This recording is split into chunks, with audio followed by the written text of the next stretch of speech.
Sam is the host. Lucy, she turned up. Lucy can be the host. She's good.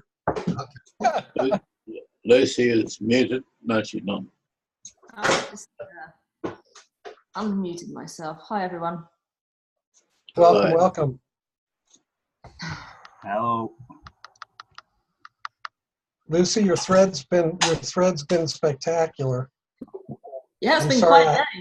I'm sorry I haven't been able to contribute, but I've been following and energizing it. Good. No, it's been an interesting day. So testing audio, testing. Am I a chipmunk? We can hear you and you're not a chipmunk. Okay. Yeah. Otherwise I have to do my chipmunk dance again. I'm feeling a bit outnumbered here. Yeah, really? Yeah, really. Why? I'm from Sweden. No. Category. Have another look. Yeah, I'm a girl. I'm a woman. No. Long-haired people? I'm with you on long-haired people. What are you talking about? Bearded people. I think gender. I don't know. I'm a woman. Everybody. I should let my... I don't have beard, you know. Majority here has beard. That's true. 1, 2, 3, 4, 5. Actually, Jasminder and I are outnumbered. This is a fun game to see how many categories of... Like, so Glenn is isolated. He doesn't have a beard. How I'm the only one. am I? We've got 4 beards. We've got 2 quasi-bald hair. In fact, all the guys have mustaches, right? Yes. Yes. Holy moly. the mustache-archy. The stasharchy. Well, Oh, God, it's another one. Harry does not have a mustache. Yeah, he just blew that to hell. Harry, you gotta grow a mustache. I was about to say, Jaswinder and I are only 2 of the 9 people here from Asia. Yep. I'm also Japanese. I'm also, Are you? I'm from, Hi. Watashi wa Nihonjin desu. I'm only a hop, skip, and jump away from Watashi Indonesia. wa Taiwan kara desu. Naze? Alex said he's in Asia too. No, near Indonesia. So, Harry, I'm going to make you a co-host also. So I am checking to see if anyone would have the space to record in speaker view. I'm recording in gallery view. I can record and speak to you. Thanks, Lucy. Just tell me when you want, stopping and starting. Just go ahead and do it. I've been recording, so we deal with the raw material and we'll edit later. Okay, so speak to you. So, wow. I've only got 200 megabytes, 200 gigabytes of free space. 200 gigs? That's plenty. I think each meeting only takes about a gig, even if it goes long. I also recommend, not recommend, but I recall that Tammy, in her sessions, was saying that it's good to have a host that is not the person in the hot seat. So normally I do host and record these sessions on Saturday. I was wondering if someone else would like to take a host-like role, which is oh, good, Harry, you're willing to. So Harry is stepping in. Harry, why don't I make you host? Okay. So Harry is now host, which means you can do everything with a meeting, and I'm just a participant right now. Okay. Okay. I can mute anybody. Cool. You can mute anybody you like.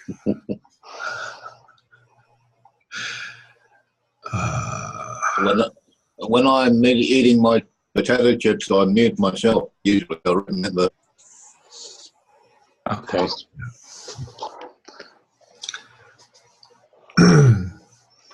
So, are we waiting for any other guests? This is quite I mean, I don't think group.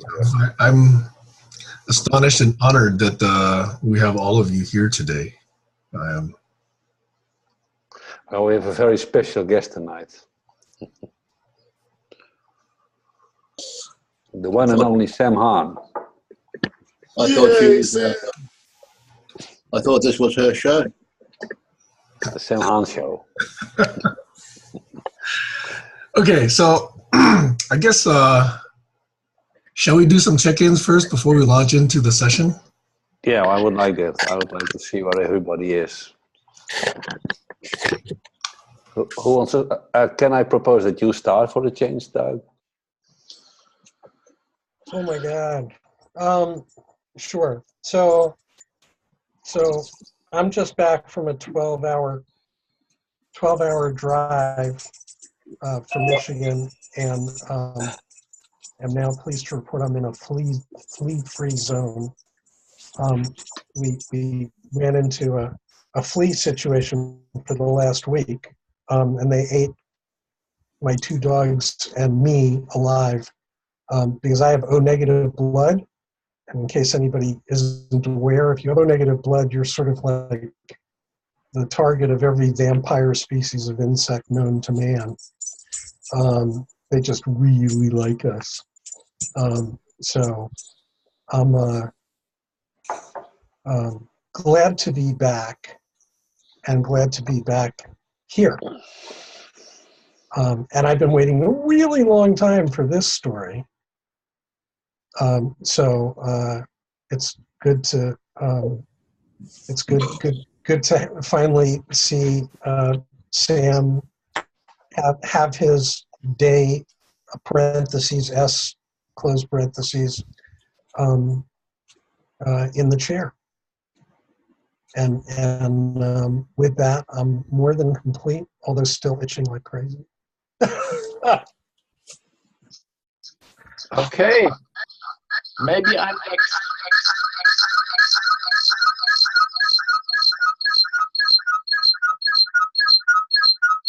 Brenda, I think you've got 2 microphones. Yeah, you got to mute one. Yeah.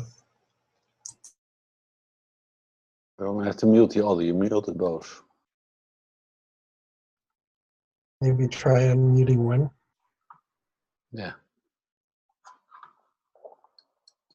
And I feel an emergency. I will jump in. But I was so eager to hear about Sam. So what is your omega story? We heard about the alphabet. Now we want to learn about your omega weight or omega alphabet. So that's why I'm here. I hope to come in a little bit later. But I switch my audio and video off now.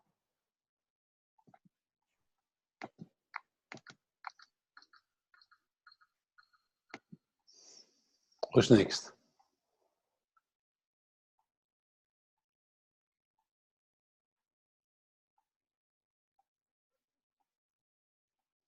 I can go next.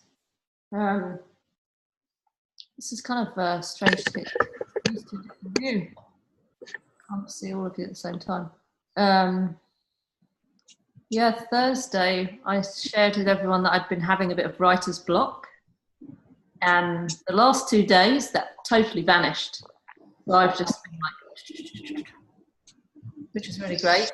And parallel to that process, I've been reading or listening to a really good book that Anna recommended by a woman called Alice Miller, who's done a lot of work with child psychology. And so at the same time as kind of racing forward with my work, and the last 2 days I've been on this parallel process of racing forward with more awareness of my childhood. So it's been really interesting how those 2 processes kind of happened together. I would maybe have thought that one might have disrupted the other, you know, like your focus is on one thing. But yeah, so I'm feeling a little bit tired, but good, and very much looking forward to finding out more about Sam, because I actually don't know all that much about you, Sam. I know you have lots of dogs, puppies. I'm resisting making another trouser joke because that's just going to get boring. But no, I'm really looking forward to today. I think it's going to be really, really, really fun.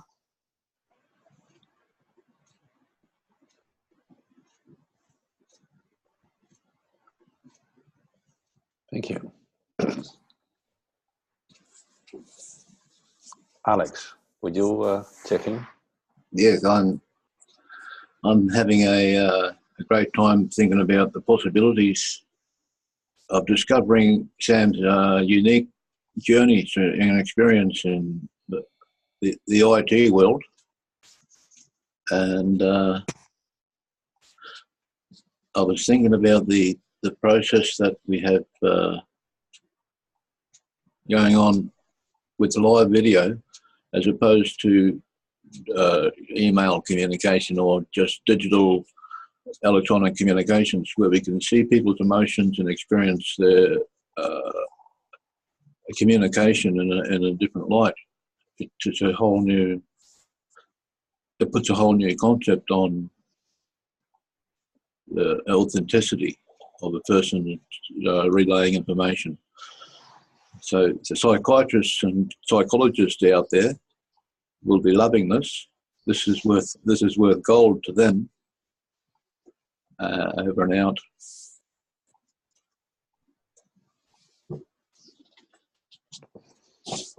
Thank you.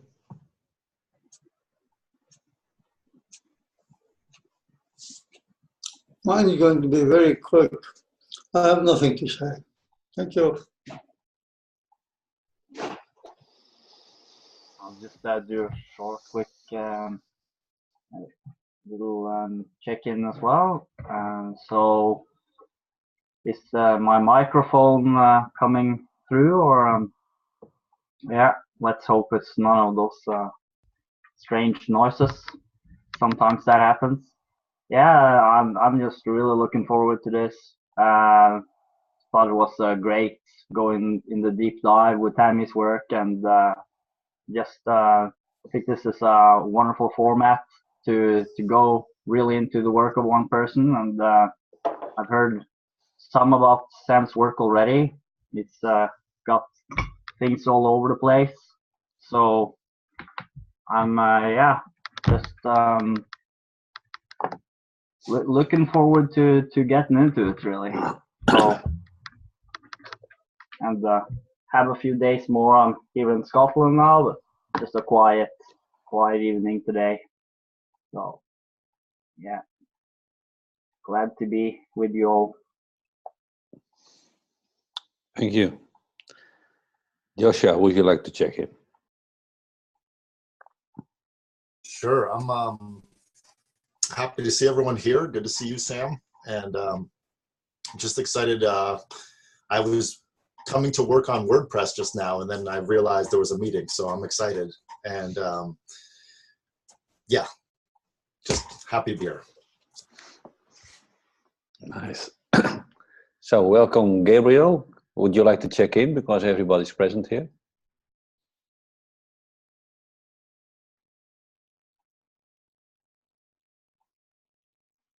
We don't hear you yet, Gabriel. I don't hear you. Is your mic on, Gabriel?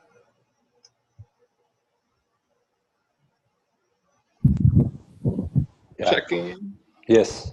We can hear you now. Well, hold on. Hi. You can go ahead and skip me. I need to check back. Okay. Tammy, hi. Hi. Good to see you. Well, just a majority of men here, so good to have you as well. Could you check in, Tammy? Where are you? I'm at the Tim Hortons just outside of the Sikh temple where I'm starting work in just under an hour.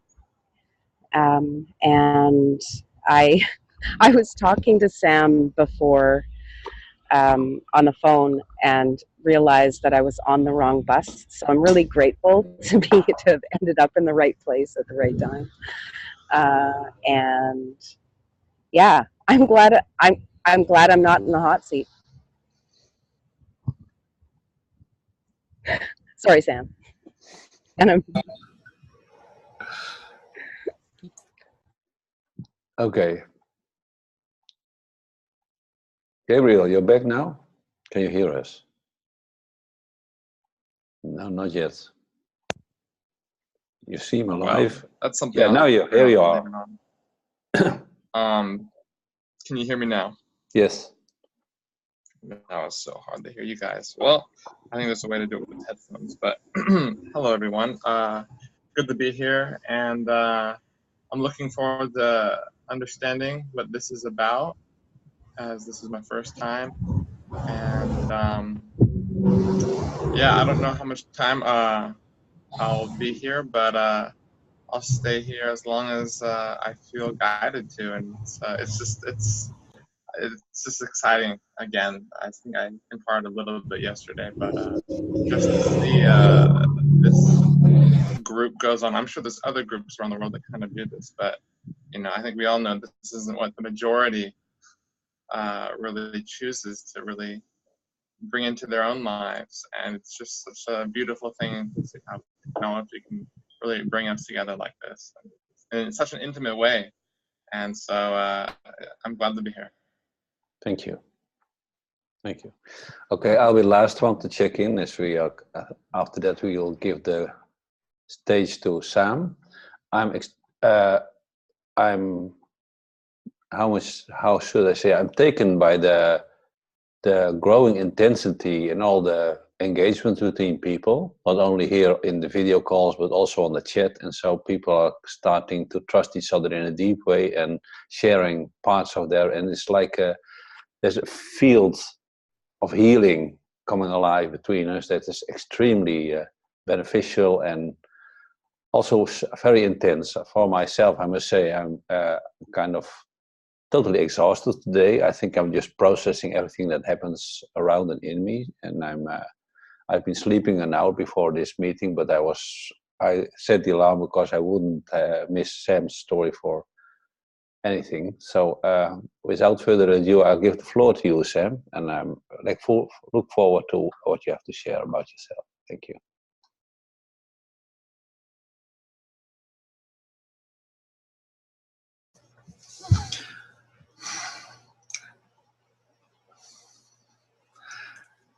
I was talking to Tammy earlier, saying I really don't know where to begin because I'm so touched by the fact that there's so many people who are here and wanted to hear some part of this story, which is very unlike any other experience I've ever had before.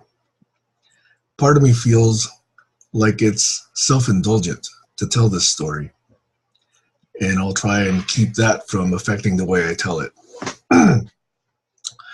I also recall that when Tammy was sharing her story, much of what connected us to Tammy in her story was when she talked about how she grew up, where she grew up, how it was with her family, how it was with the challenges that she was facing at various different times of her life, which is, again, very unlike how I typically present myself. In a professional setting, I present the ideas, I present the logic, I present the diagrams, the architectures, which I could do, and I've done that many dozens of times before, but I don't think that's what would be most effective here. So I thought I'd give you a little glimpses of what happened at various different points in time that got me to where I am today. That sort of affected how I think about things and how I feel about things and what has structured the values around which I do things. If that might be all right. So let me try it. And it'd be kind of useful to come up with hand signals to say, hey, this is boring, or, please speed up, or whatever it is. So let's see if we can come up with some of those. Exactly, right, Doug, that's a good one, okay? I'll be looking for that one, okay? So when I started thinking about where this all began, let me just start by saying I didn't spend much of my childhood with both my parents. I was born in Taiwan, and when I was about 2 or 3 years old, I had one brother already, but my dad at that point decided to go to the United States. He was actually accepted for a PhD in mathematics at Stanford University.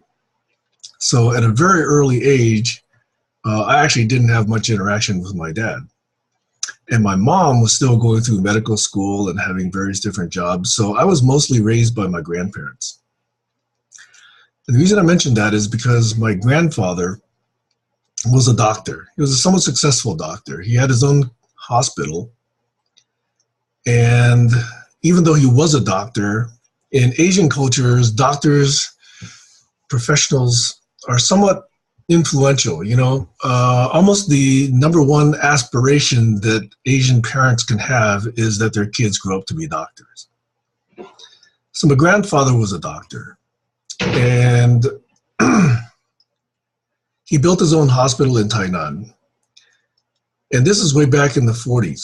So some of you may recall that when the Chinese left China and essentially tried to keep their government intact while they were being pushed out of the country by the communist Chinese, they actually went to Taiwan.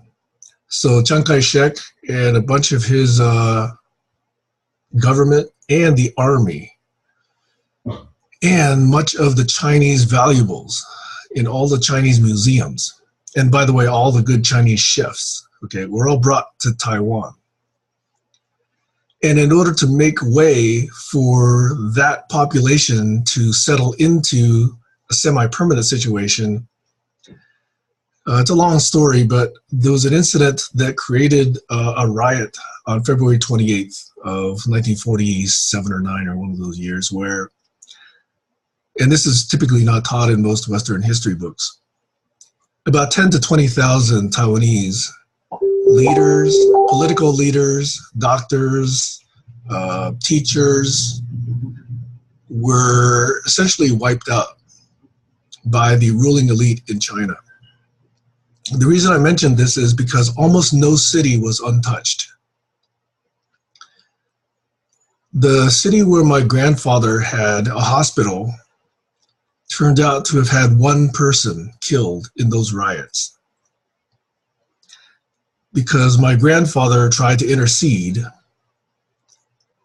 and so he's sometimes credited with having brokered a peace, but other people in Taiwan view him as a traitor for having even negotiated with the Chiang Kai-shek government. So he's a kind of controversial figure in Taiwan. When he had kids, he had 11 children. He had 7 sons and 4 daughters. And 6 of his sons, actually 5 of his sons, because one of the sons died at 1 year old, and the other daughter unfortunately died. The oldest daughter died at 16 in the US bombings of Taiwan. But of the remaining 9, the 5 uncles all became MDs except for my dad. They all became medical doctors. My dad was a rebel, but he was the oldest surviving son. And all of my aunts, all of my dad's sisters, had master's degrees in psychology. And I am the oldest son of my dad. So there's the oldest son of the oldest son set of expectations in an Asian culture. So if you could just use your imaginations to say, hey, you know, what would the culture and what would the family be thinking in this way? There was, over time, a realization that there was some expectation involved here, particularly because it came with my grandfather's heritage of having been a controversial figure in Taiwan. And as a result, he actually wrote a series of memoirs, some of which are translated into into English. And so all of us that are descendants of my grandfather are mentioned and also have read these memoirs. So that was the number one most influential person I wanted to talk about. And the reason I mentioned that is the expectation to achieve, to contribute to society, to actually be somebody, not just to live a comfortable life, or not just to have a home and a family and, you know, be a citizen in the neighborhood. That wasn't considered sufficient. There's a, you know, extra sense of responsibility to do something to further that family reputation, and that's a little bit of a weight. My dad decided not to do it. He was the black sheep of his siblings, and he decided to become a mathematician.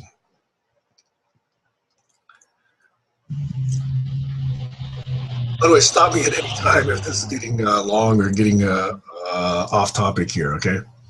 But to me, I'm just saying that because through much of my life, I've read his memoirs, and I've talked to my uncles and aunts, and they all are asking, so what are you going to do? You know, as in a sense of, what hospital are you going to build? You know, what patents are you going to create? And because I was raised by my grandfather and grandmother, when my parents were both busy and my dad was in the US, when I was born, my grandfather wrote this poem, which is even published in his memoirs, and the whole family recites it to me every time we get together at reunions. It's kind of odd, but I just want to give you that's the sense in which that event was held in the family. And oh, by the way, are you going to give us the poem? I mean, are you going to recite? It's in Taiwanese. The Taiwanese is recited. The poem is actually in Taiwanese. I'll give you the first line because it rhymes in Taiwanese. It does not actually rhyme in English. And in Taiwanese it goes, Gaogui Li Si, Xinye Tutsi, which literally in Taiwanese translated to English means on September 24th, Sam was born. Okay, but not using my American name. Then it goes on for a couple of stanzas. But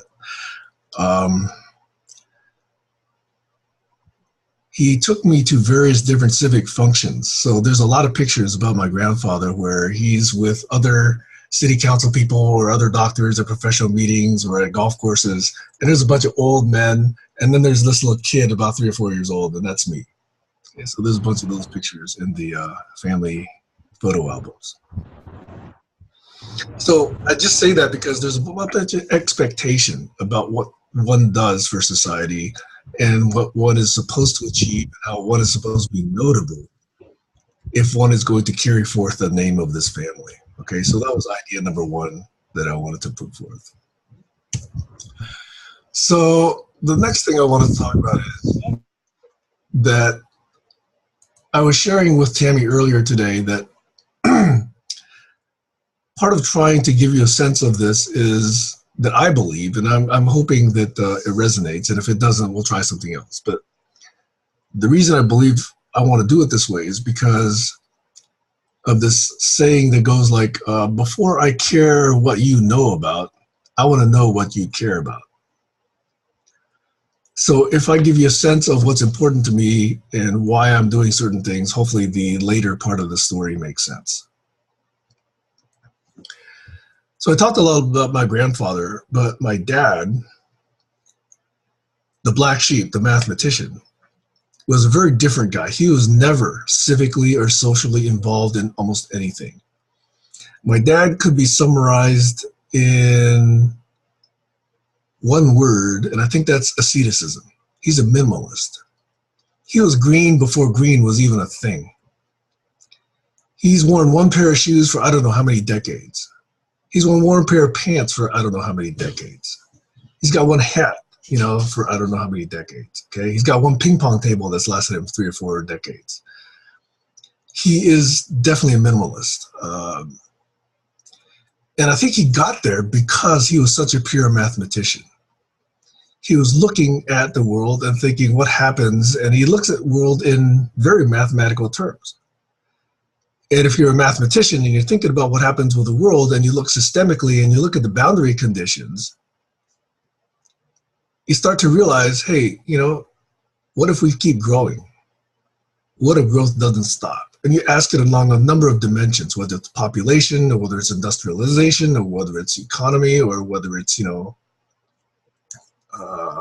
farming, all of those things leads a mathematician to say, there ain't infinite resources here. And so a number of people have seen this, but my dad actually lived it for about as long as I can see anyone living it.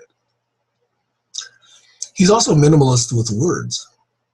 One of these things, don't talk unless you can improve on the silence. He was definitely one of those guys. So he doesn't say anything that's, warm and fuzzy. He doesn't think about idle chit chat. He doesn't say things like, I love you. He doesn't say things like, I see you, I hear you. Those are not ideas that come out of my dad's mouth. But yet he's still a very critical figure in my life, because even though his number one piece of advice to me was always, do whatever you want, but don't be a mathematician. There's no future in being a mathematician. So I tried various different majors, but it ended up, I majored in mathematics and graduated with a mathematics degree. Because I couldn't hack aviation, I couldn't hack medicine, I couldn't hack chemistry. What else did I try? I couldn't do any of those things, okay? But the thing that surprisingly came the easiest, and I was able to complete a degree despite having floundered in everything else, was I always kept the math courses going. And so that's what I ended up getting a degree in. The other figure I wanted to talk about was my mom. And I'm not gonna stretch out this story way too long, but there's just something I need to let you know about my mom, which is she was probably the most unlike my dad that I could ever imagine. And of course, I'm seeing it from close up, so I'm very biased. But Lucy, I mentioned in the thread of Facebook chatter that when you talked about the belt, I did feel the beginnings of this slow rising rage, because corporal punishment was not unfamiliar to me. There are various different things. My dad, who was in the Army, used to use this very Japanese form of punishment if we kids were bad. We kids would have to kneel on a hard floor facing a corner with our hands raised for like 15, 20, 30 minutes at a time. And if we dropped our hands, the time would extend. And if we did that badly, there was one incident that I think I mentioned, which is he did at one time break a broom handle, one of these like 1-inch thick broom sticks on my back. And this was probably when I was about 10 or 11, 12 years old. Okay, so that was a childhood. And at the same time, I did remark my dad was doing the best he could. He was trying to raise us with good values, with good habits, and he was doing what he knew how to do. And it took me a long time to really get there. But during all of that, my mom found that sometimes a little bit too hard to take. So there was this one time when I was 11 that she just left. She couldn't take it anymore. She didn't want to see the kids beaten. So she was the one that really expressed affection and tolerance and motheringness and nurturing. And all I remember that night is after several hours, my dad went out to go find her. And the next day came back, they were both together, and he's never hit us, me or my brothers, ever since. So that was the influence my mom had on them. And my mom was very gregarious. She's a social butterfly. She's got a very self-deprecating sense of humor. She's a musician. She plays piano.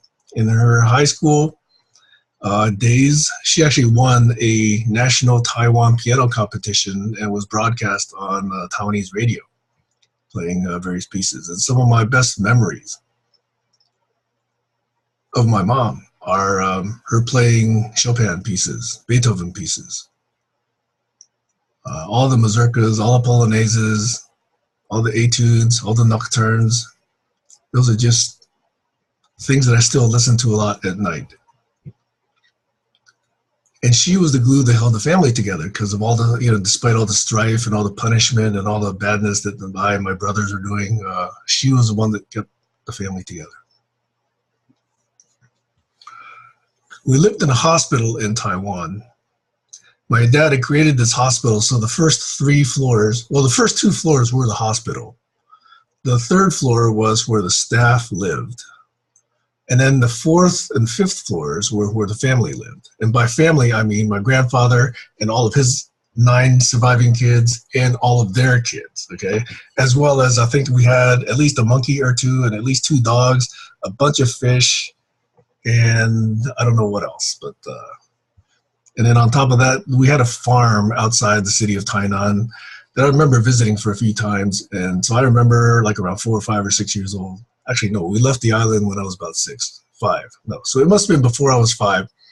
I had to learn on a farm how to wring a chicken's neck and, bring a chicken to slaughter. Okay, so that's the kind of childhood. It was mostly good, but there was just times where, geez, I can't imagine that stuff passing today in the U.S. at least.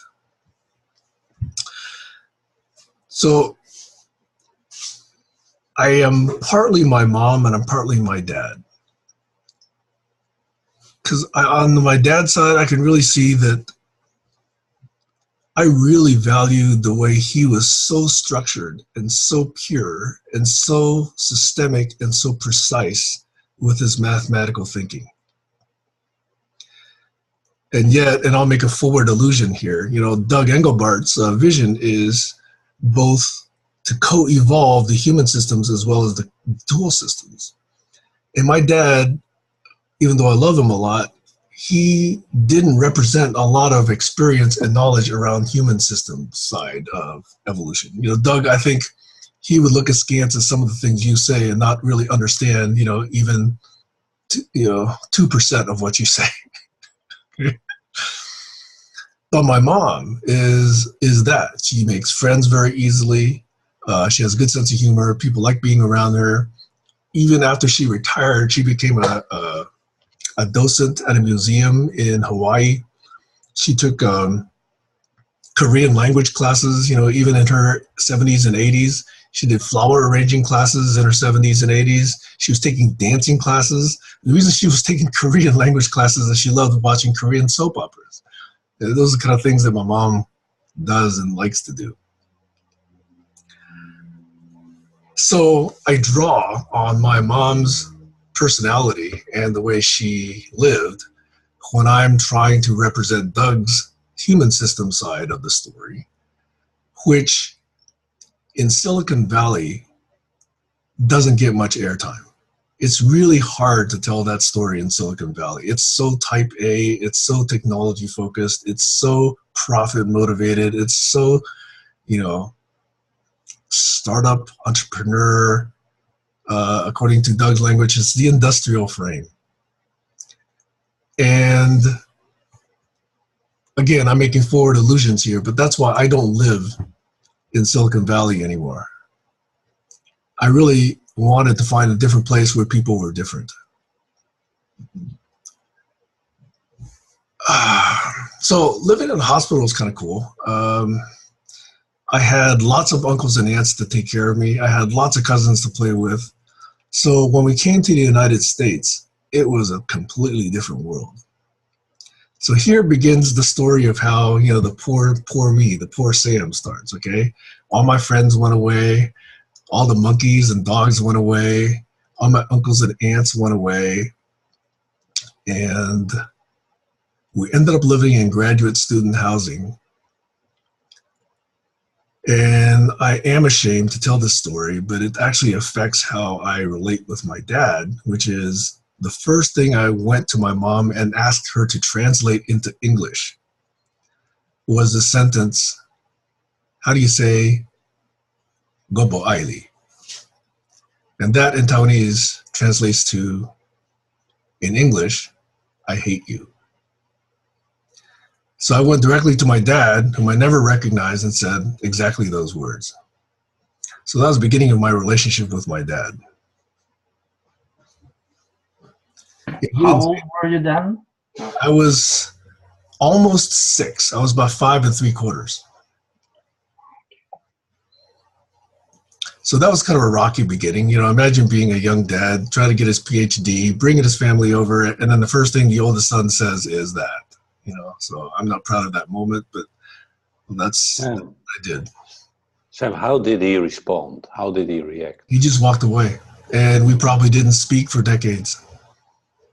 Other than do this, do that, you know, pick you up there, blah, blah, blah, blah, blah. That was about it. Oh, and the occasional beating. Yeah, Doug. I just want to go back. Did you meet your grandfather, your father's father? Yeah, I knew my grandfather reasonably well. I mean, given that I was raised by him from 0 to about 5. Yeah, so I remember various different things about my grandfather, yes. Do you have any sense of what he thought of your father?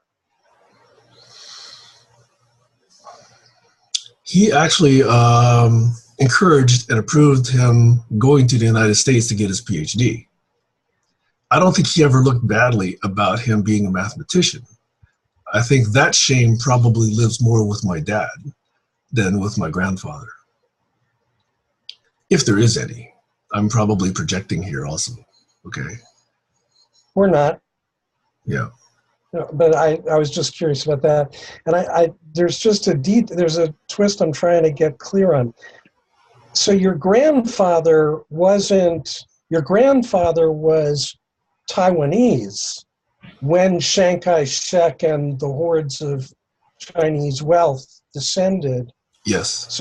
So the remarkable thing about your grandfather is he saved his prefecture from effectively getting just massacred. Yeah, that was the story. And of course I wasn't there, but that's the way the story is written up in history books and also according to family legend and lore. And yeah, it's not been disputed. There's been various different history books written about Taiwan.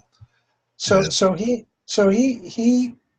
I mean, aside from all the yin and yang around the folks that you're a traitor for having dealt with the Chiang Kai-shek crew and all that stuff, from the standpoint of pure blood Taiwanese going back to the beginning of Taiwan, your grandfather has to be almost a legend, a god. Well, obviously the family is very biased, and I'm part of the family, so I'm very biased. But see, there's been 2 waves of migrations onto Taiwan. There was one migration in the 1700s, and then there was the late one in the 1940s. And my dad actually has a book of family lineage that traces members of the family and the family tree back to 1721. Now there, it gets lost. So we don't know what happened before 1721. But we suspect that that was about the time that, you know, our ancestors went from the mainland to China. We are not pure blood Aboriginal Taiwanese. There's still Han blood in our family. But it wasn't recent, you know, it was going back at least 200 and whatever years of that. So that helps me, because when you refer to the eldest son of the eldest son, we're not talking about 2 generations. We're talking about 250 years worth of generations on your head. Something like that, yeah. And your father's head, for that matter. Yeah. And his father's head and his father's head. So, yeah, okay. So I just want to make sure I was clear on the dots there. Yeah. Okay. So. Thank you for that. Yeah, thanks for asking, Doug. Yeah, that was a part that it's hard to imagine. You know, I've seen the book, but I don't actually know how to read Chinese because I didn't go to school in Taiwan. I started going to school in the US. So even though I speak Taiwanese like a 5-year-old, and probably more like a 3-year-old now,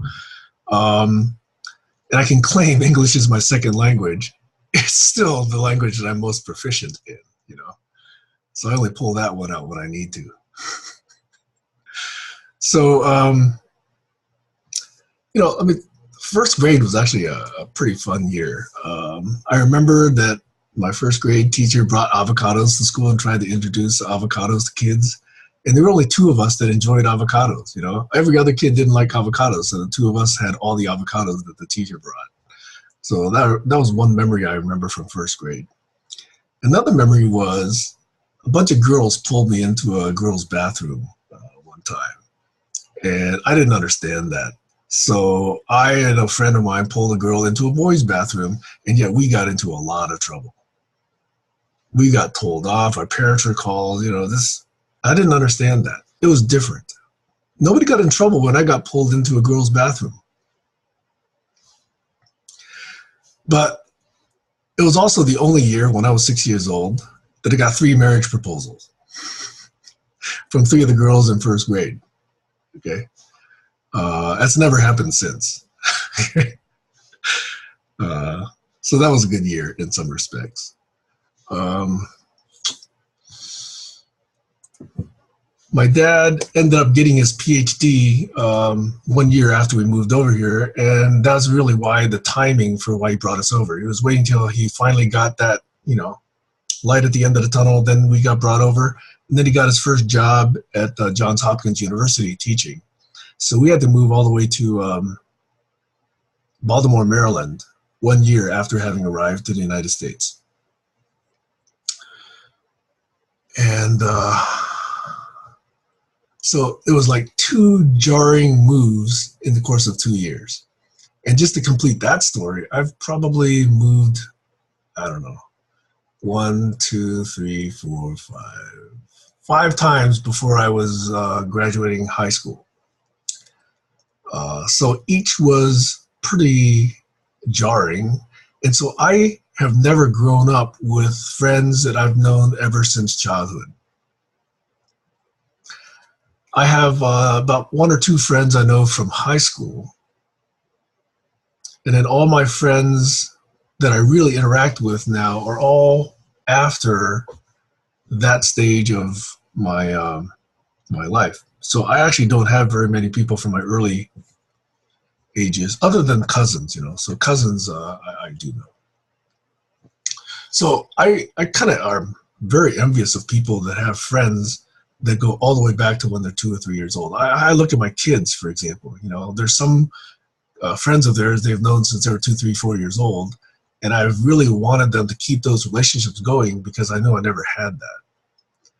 And so I like seeing that when my kids have those kind of relationships. So to me, the reason I bring that up is because I've always felt like, and this is probably not new, okay? There's probably bits of this in everyone, is the sense of being an outsider in the United States, an outsider because of my skin color, my language, obviously different culture.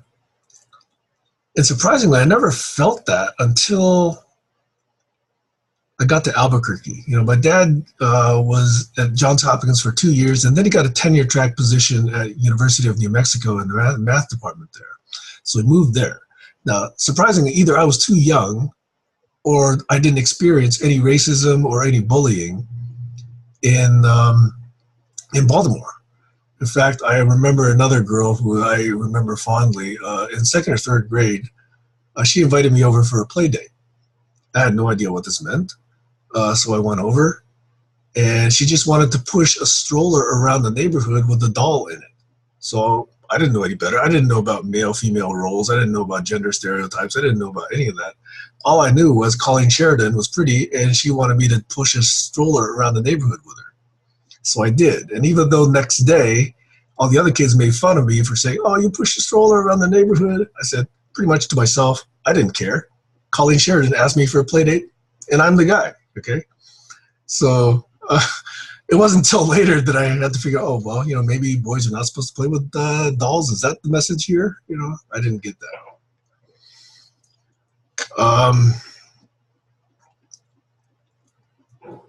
So after we got to Albuquerque was when we really first started experiencing a lot of bullying and a lot of racism.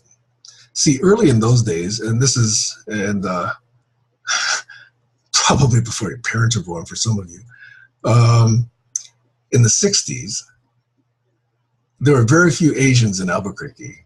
So all the other kids didn't know what to call me. I've been called every racial, ethnic slur you can imagine, including some that you would think absurd.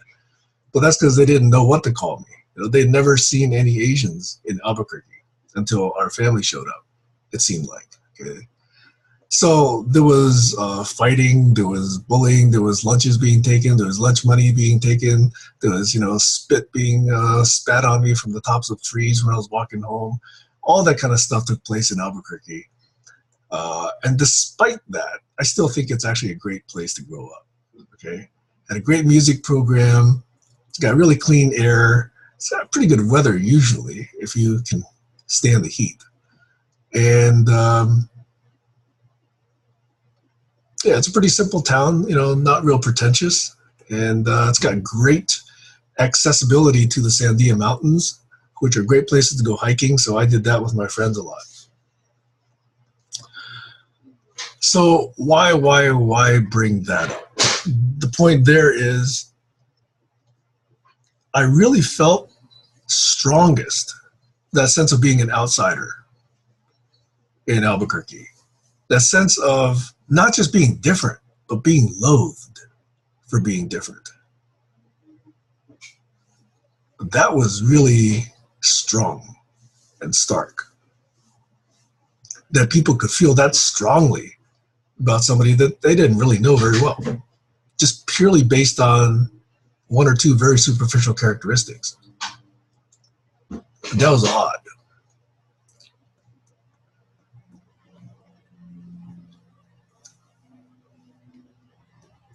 And that was also the place where one other thing that affected me a lot happened, which was, and I tell people this way, I don't have a 5th grade education. In 4th grade, I was losing attention. I was bored. I was not paying attention in class. So 2 things happened. I had my eyes checked. They said, you need glasses. That was number one. So I started wearing glasses at 4th grade. But the second thing was they had me tested because the school thought that I was, like developmentally challenged and unable to keep up with the class. So they tested me. And they had me recite, numbers forwards and backwards and, take all these kind of tests. And at the end of it, they put me in 6th grade. So I never actually had a 5th grade education. And I thought that was an abrupt change. I didn't really know what was going on because the very first day I got to 6th grade, there was a test. And I said, do I still have to take this test? I don't know what happened here. I just came up here from the other classroom down the hall. They made me take a test, and I got like a D- or an F or something like that. No, this is not a good way to start. Okay, so I didn't feel very good about that. But that got me to know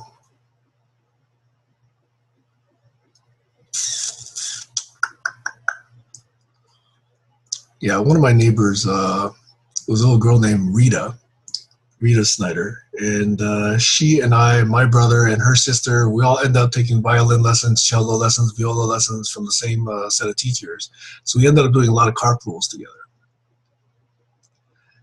And one event I remember is my dad drove a Volkswagen minivan. It's one of these cool things that, if you see one these days, it's typically painted like a hippie, flower bus these days. But we had one of those way back in the 70s. And we were on the way either to or from one of these classes, one of these violin lessons. And a sports car was going really fast through the neighborhood and ran right into the minivan and toppled it. And I landed on my right ear and on my right hand. And I still have scars on my right hand, and I still have scars behind my right ear here. My brother, Paul, who was 7 years younger than I am, ended up being blind for about 24 hours. We thought he was blind forever. But it turned out after 24 hours, his eyes came back. And my dad and my brother ended up breaking his leg, so he was on crutches for quite a while. And that was, the interesting thing about that one was this guy, I think, was inebriated.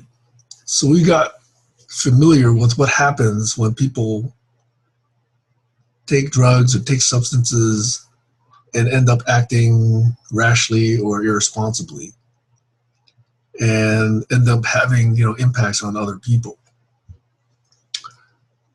And that was something that, really stuck in my mind as well.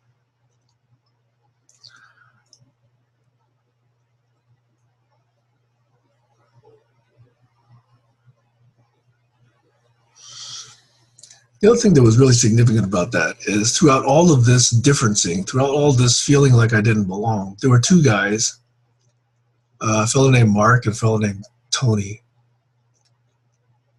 who were like super popular kids in school. Mark was like the ultimate handsome guy, he played the trumpet, very comfortable talking to people. He was like really popular. And Tony was kind of his sidekick. Tony was super tall. He played drums, kind of quiet. But I ended up helping them with, I guess, math and other things. So they let me tag along with them almost any place we went. Mark would go and say, oh, it's okay. Sam can come along. So it was like I was tagging along with the most popular kid in class. So I remember this party. I didn't really get invited to parties very much, but I remember this party in 8th grade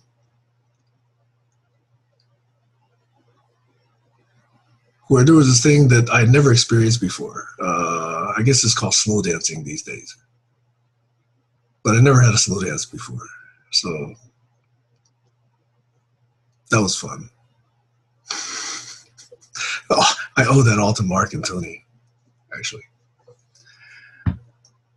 Anyway, it does sound self-indulgent. The more I talk about this, the more I hear about this, it sounds very self-indulgent. But I bring some of these points up to really remember how different it was.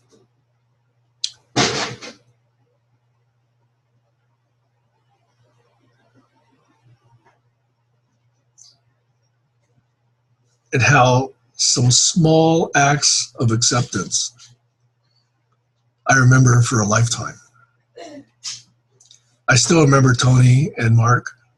I still remember, I won't say her name, but the girl who actually agreed to slow dance with me. That's the stuff I never forget.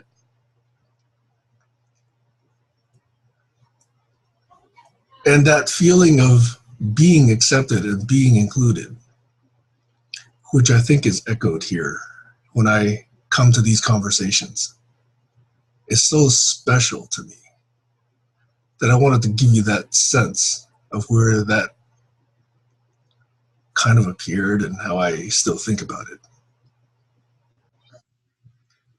So I don't know, that's how, I've told Tammy a lot, but the fact that Tammy was willing to invite me to do this GCC thing and to actually listen to what I had to say and give feedback and actually practice some of the things that I was proposing,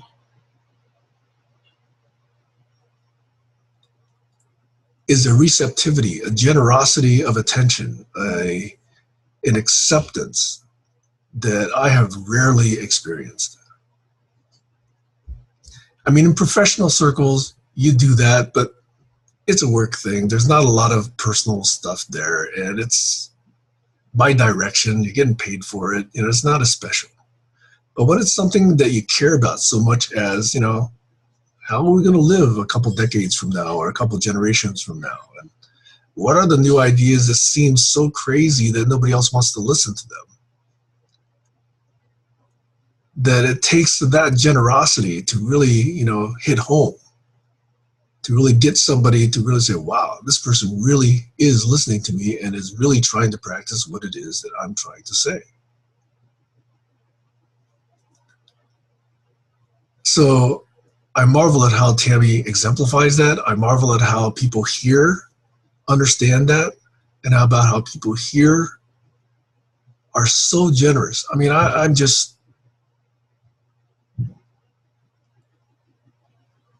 I'll let myself tear up later on. But, I really am really thankful that some of you even want to hear some of this, which to me right now still feels very self-indulgent, but I want to connect the dots hopefully later on when it gets to some of these quote unquote more concrete or abstract ideas that are hopefully the things that make this all worthwhile. I forgot to mention one thing that happened in the first grade, okay? Before I learned how to speak English, and right after I started first grade, this is Escondido Village, which is graduate student housing at Stanford, okay? And it was a pretty new school, so there was a TV station that was sending a crew to that classroom to sort of say, hey, you know, look at this grand, you know, new program in education. Let's, you know, see how the rest of the country ought to do some of this. So I remember the TV cameras being set up, and I remember my teacher pointing to a map and saying, you know, can somebody find, you know, name of country, whatever name of country was.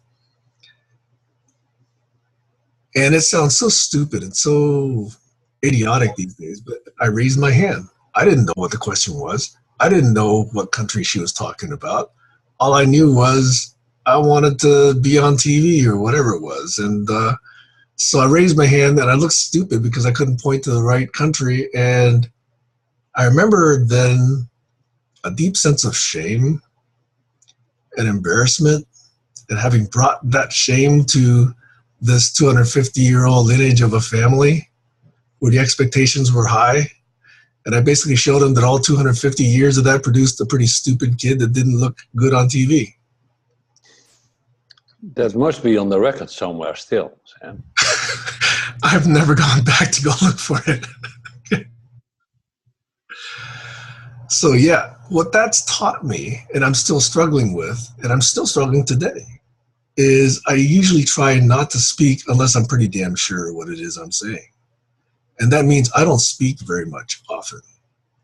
And I don't say a lot of stuff that I'm unsure about, which has other ramifications as well. When I say something and people don't take it seriously, I get really irate and I get triggered. Because finally I've gotten to the stage where I know something about what I'm saying, and if nobody's paying attention there, it's like, geez, you know, what else happened? So I think that's had an impact for quite a while. And I'll tell you one more embarrassing story that's along the same lines, okay, which was, I think I mentioned I played violin, right? So around 9th grade, I think it was, there's this thing called the All-State Orchestra, or All-State Symphony Orchestra in New Mexico that I was auditioning for, because that's what you do, you know? If you play violin, you audition for these things. And so I didn't really care. I just played some pieces, I auditioned, and this was a very unique audition in that the judges had their backs to the people playing. You went up one by one. They would say, contestant number 1, 2, 3, 4, go down the line. And they would make their notes, and then they would say, okay, we want to hear person number 3 again. So 3 would have to go up, and then I want to hear person number 5, and then person number 5 would go up. So they would weed people out, and I ended up being one of the 2 finalists. And in a moment of panic hit me. I thought, geez, if I do well this time, I'm going to be sitting first chair, and I'm going to have to play the solo in this Ralph Vaughan Williams' The Lark. I still remember the piece, which I don't really like. I didn't like the piece. But other than that, so yeah, again, embarrassingly, I threw the audition. I intentionally played really bad in that last round of the audition. So I ended up playing second chair. And a girl who was, by the way, very attractive, she ended up being first chair. And then, of course, my parents and my teacher kept coming at me and saying, what did you do? What did you do? What did you do? And I couldn't explain it. All I knew was I was going to have to play that solo. And if I didn't get it perfect, again, I was going to be bringing shame to my family. So some people sometimes ask me, how come you haven't, you know, like founded your own company? How come you haven't been CEO of this? It took me a long time to sort of connect some of those dots. So I've been a VP for almost forever. I've been a VP of companies. God, it's about 3 decades now. CTO or VP of engineering, or that kind of a role with various different companies. But I've never actually taken that step to be the guy, the CEO. And it took me a long time to sort of connect those dots.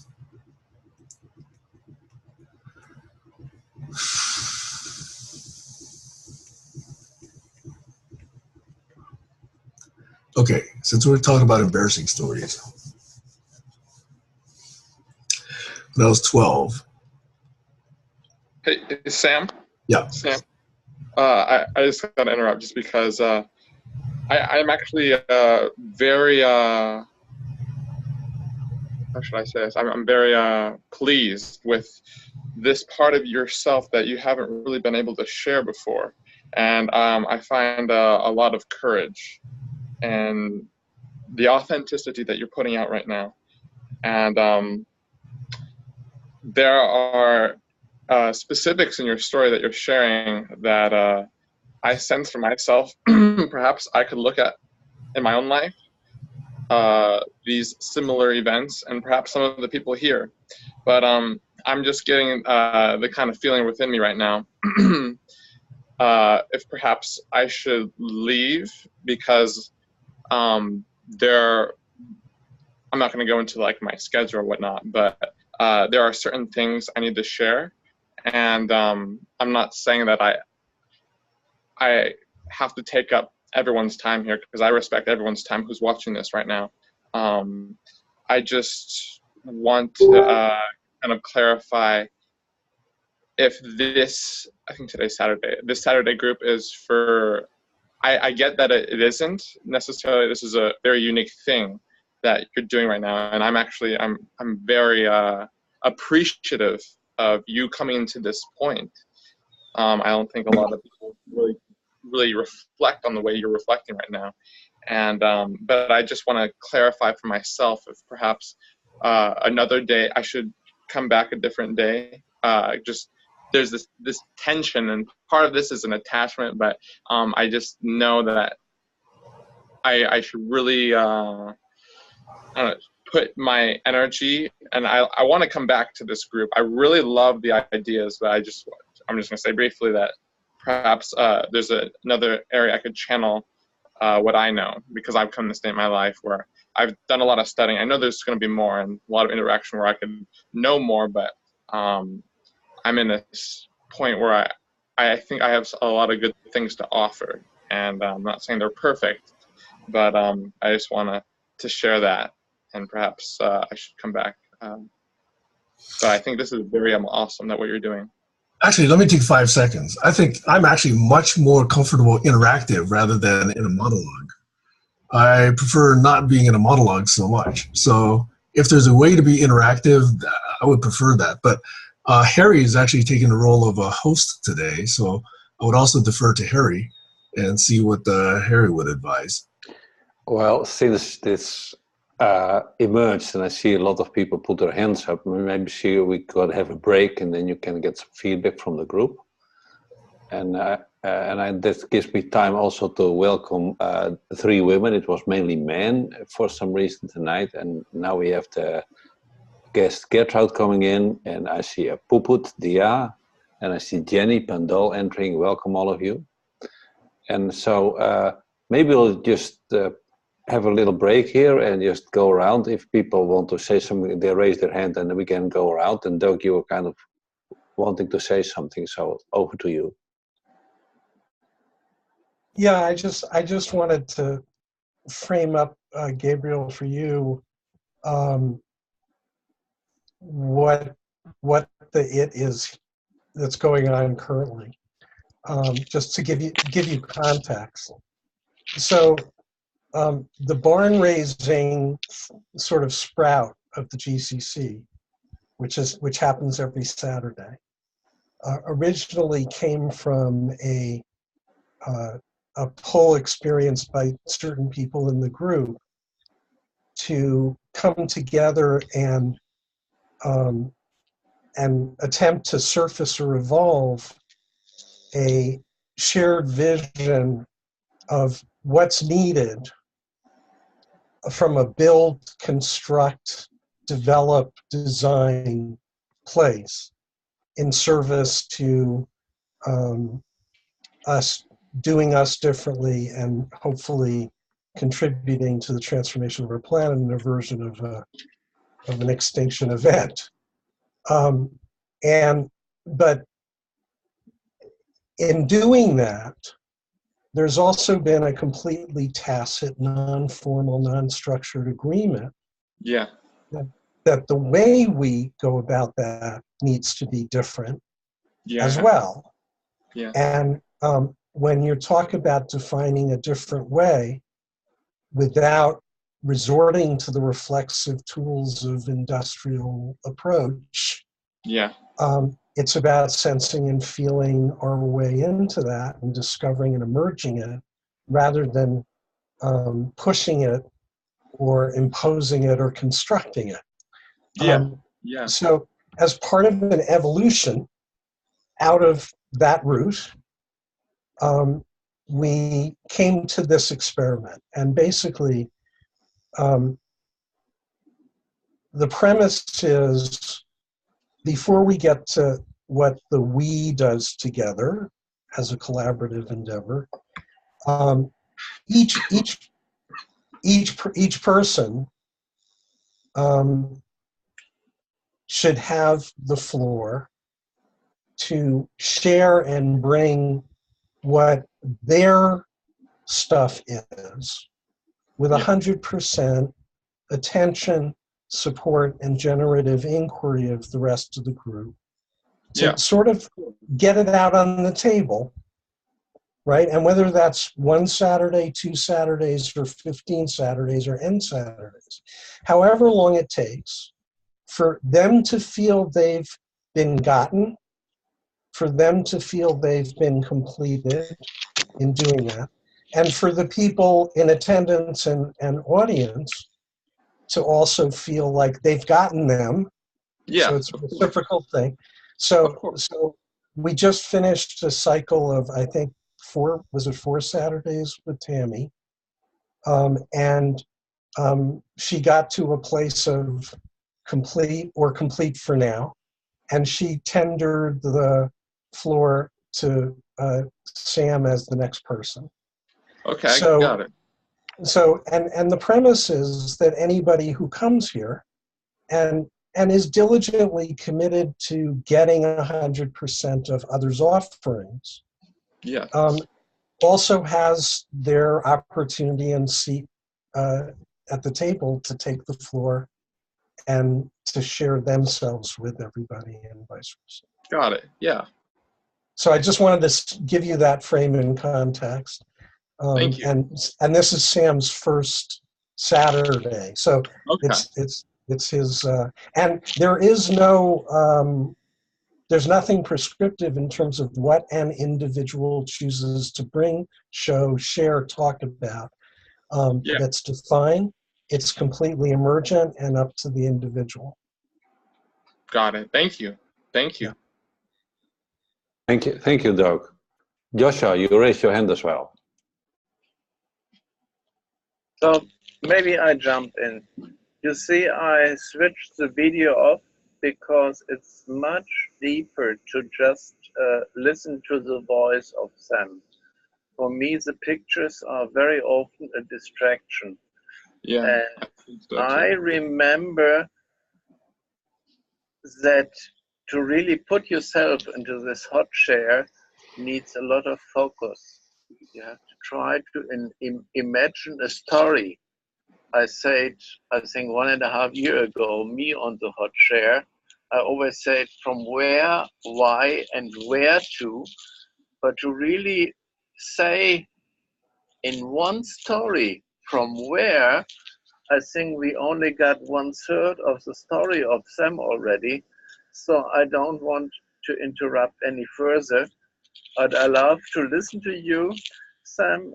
So far, I got many fragments from what I learned from you the last year into a proper scope. What was it about women or drugs or animals? It all made much more sense to have you speak in a coherent way or fashion.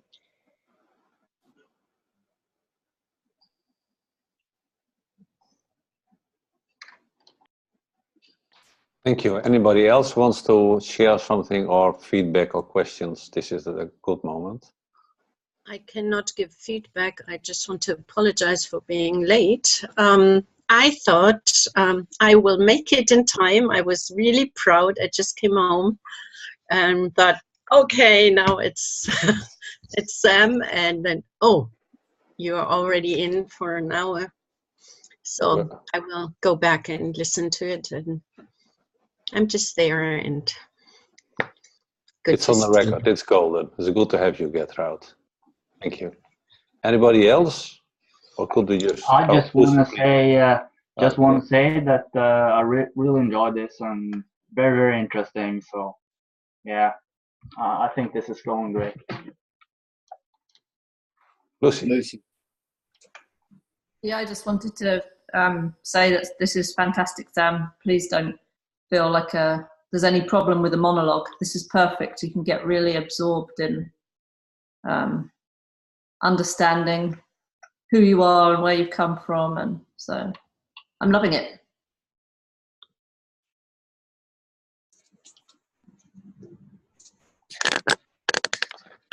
Can I go?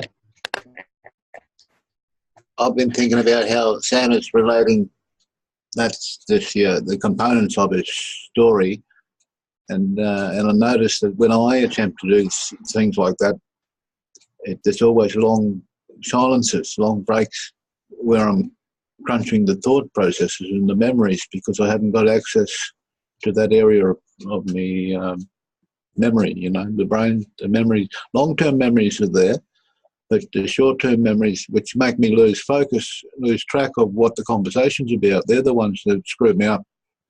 So I admire that ability of Sam. That's quite remarkable. It's you're working as you go, working out loud. It's interesting.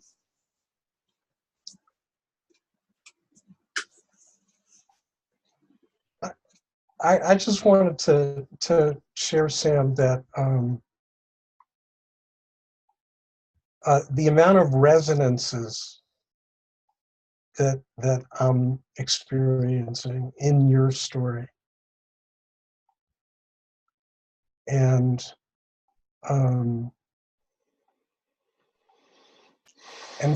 feeling the power of those.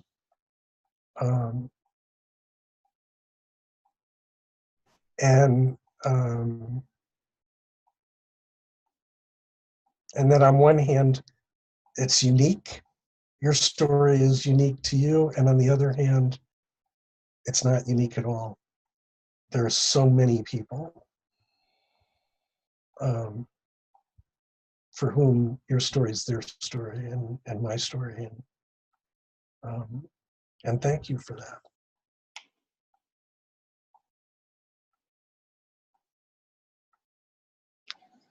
Okay.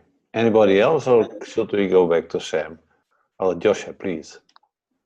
Yeah, I wanted to say the same thing, Sam. I'm enjoying the story so much that Jenny Pandel, who's my partner for the Microbiome Learning Center, she was texting me and I said, I'd like to keep listening to this. If you'd like to come join, please come. So she was nice enough to come on, so I wanted to introduce at some point.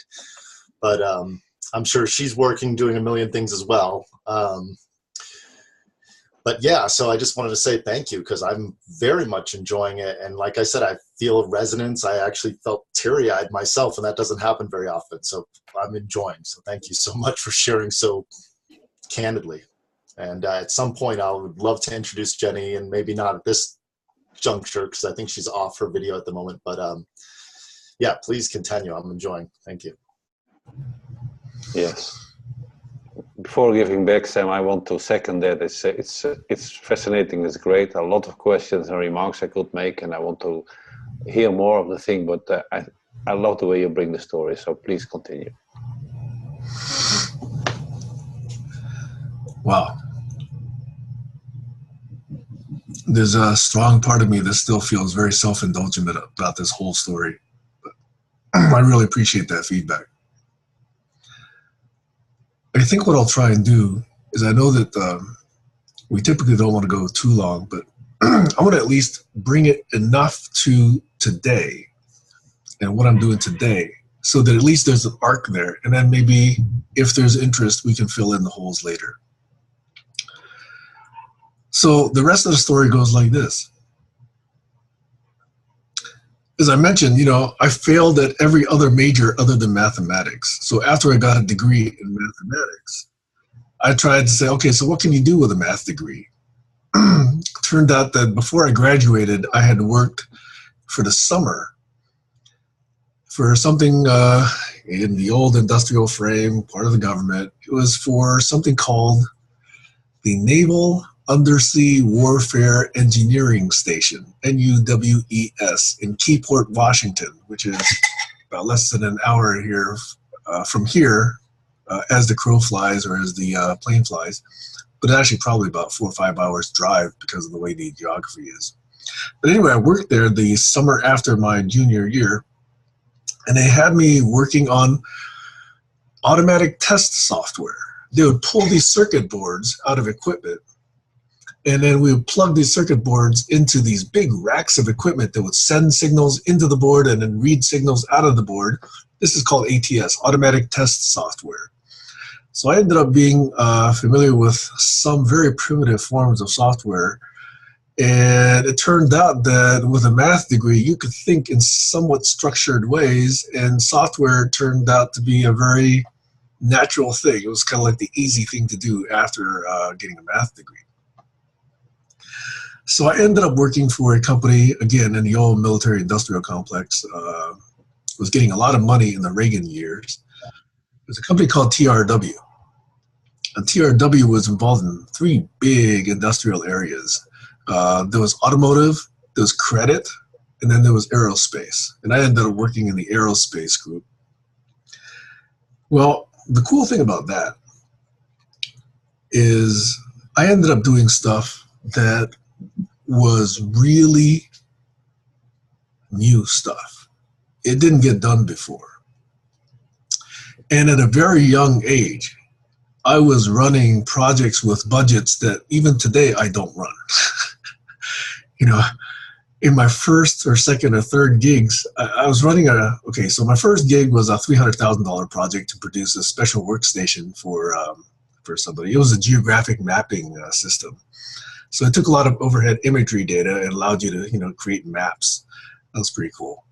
That was a $350,000 job. And then that led to, fairly quickly, a $7.5 million project that I ended up writing the proposal for, negotiating the terms for, and then ending up running.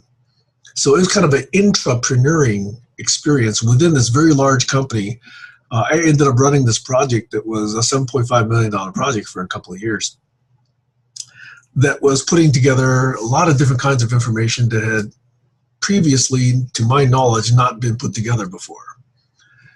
And this included textual information, mapping information, signals information, connections information, document information, communications information, satellite imagery, density, altitude, slope information, road networks, forestry, vegetation type, soil density, depth information, salinity, temperature, flow, blah, blah, blah. I mean, that's not even the total of it. It was basically a geographic information system that was trying to find things that didn't want to be found and yet were dangerous. So the more you could actually cut down on the search area of these things, the more effectively and the more accurately we could find these things and then render them no longer threats, if you know what I mean.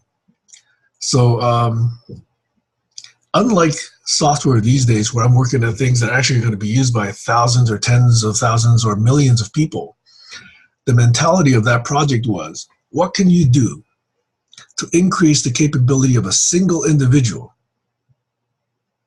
so that all of society was better off? That was at least the thinking, okay?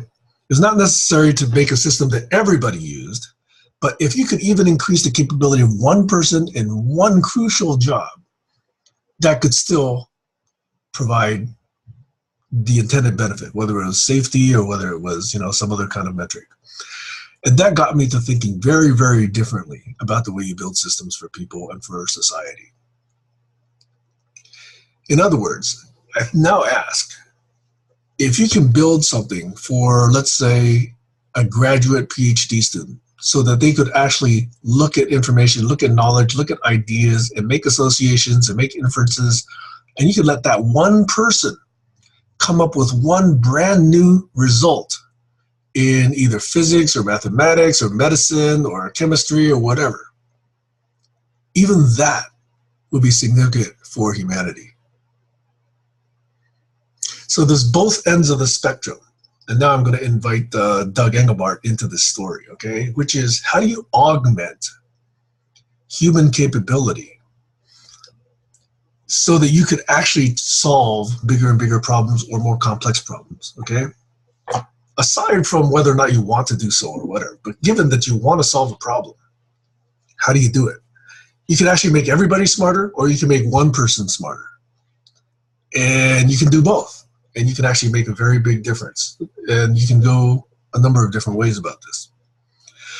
So let me back up here and tell the Doug Engelbart story, okay? So I was running these projects, and because this system that I just described allowed you to look at data and information in a lot of different ways, it was like the ultimate hypertext system, but this was way back in the late 80s, okay?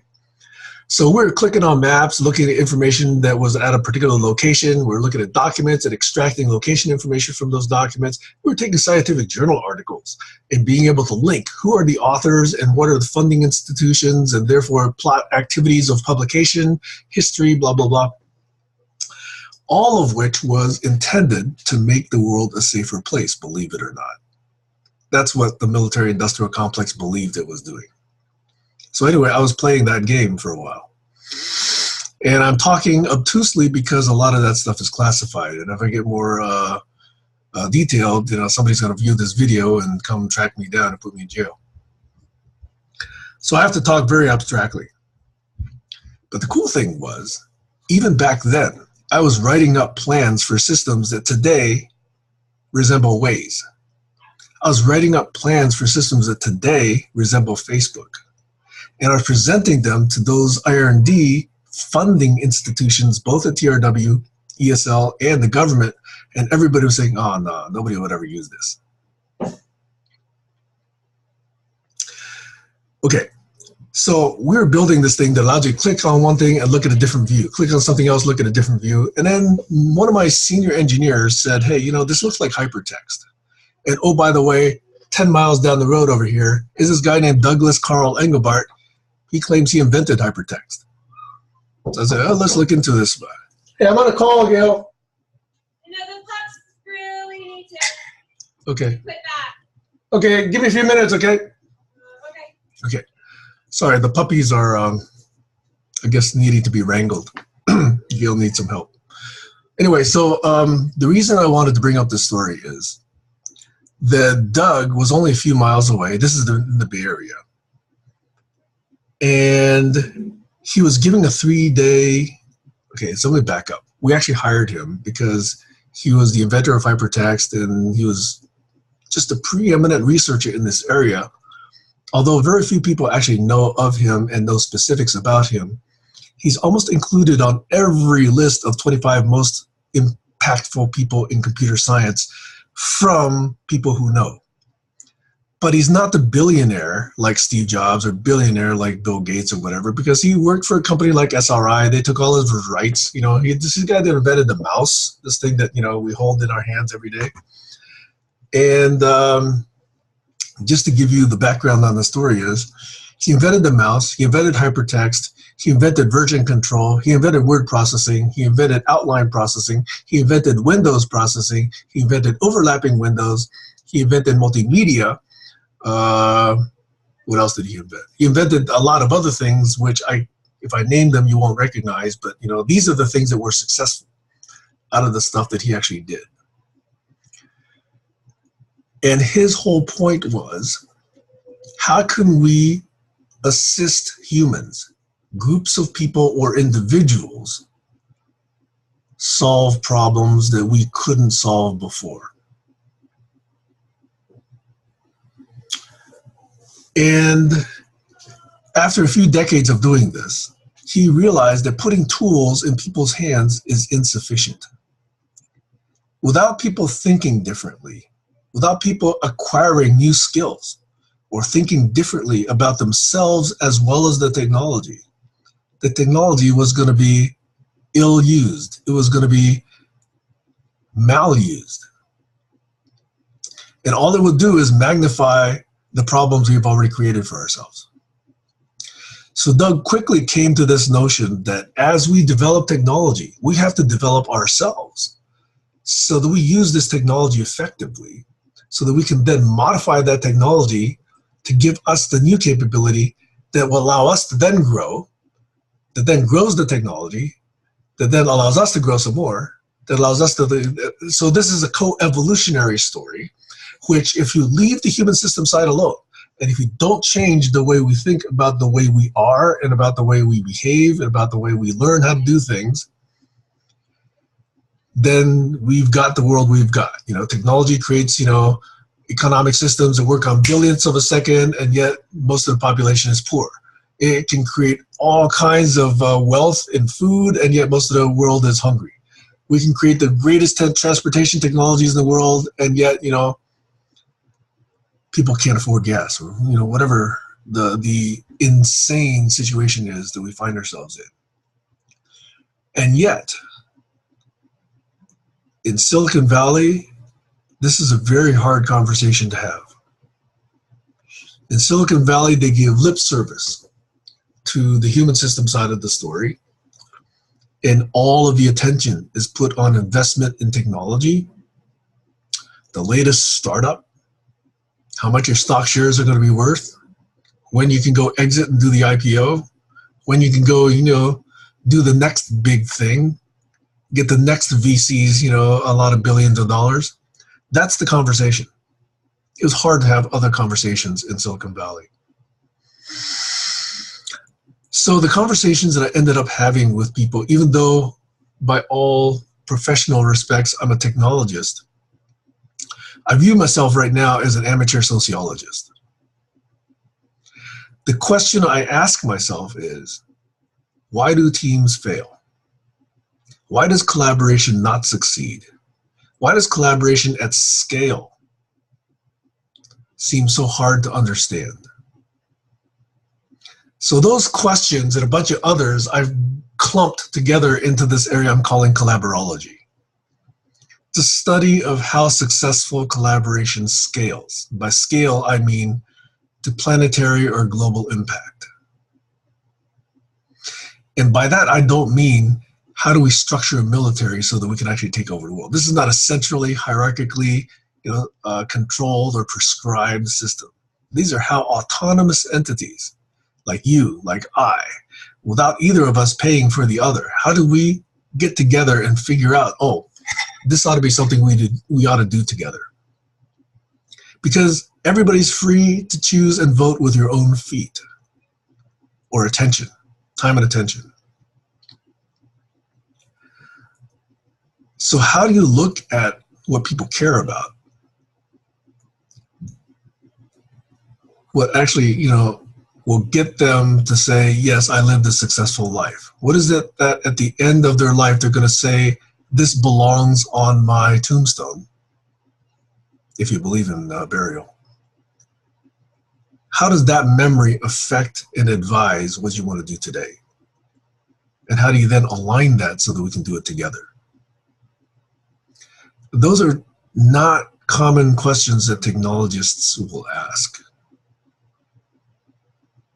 And yet, I want to ask those questions because if we can understand how we can collaborate, and it's almost a dirty word now because it has so many meanings, it has so many implications and nuances to people. And oh, by the way, you know, 10, 20 years ago, collaboration was uninvestable. VCs would not go anywhere near it. And yet now social media is the hottest thing. So the question is, one of the questions is,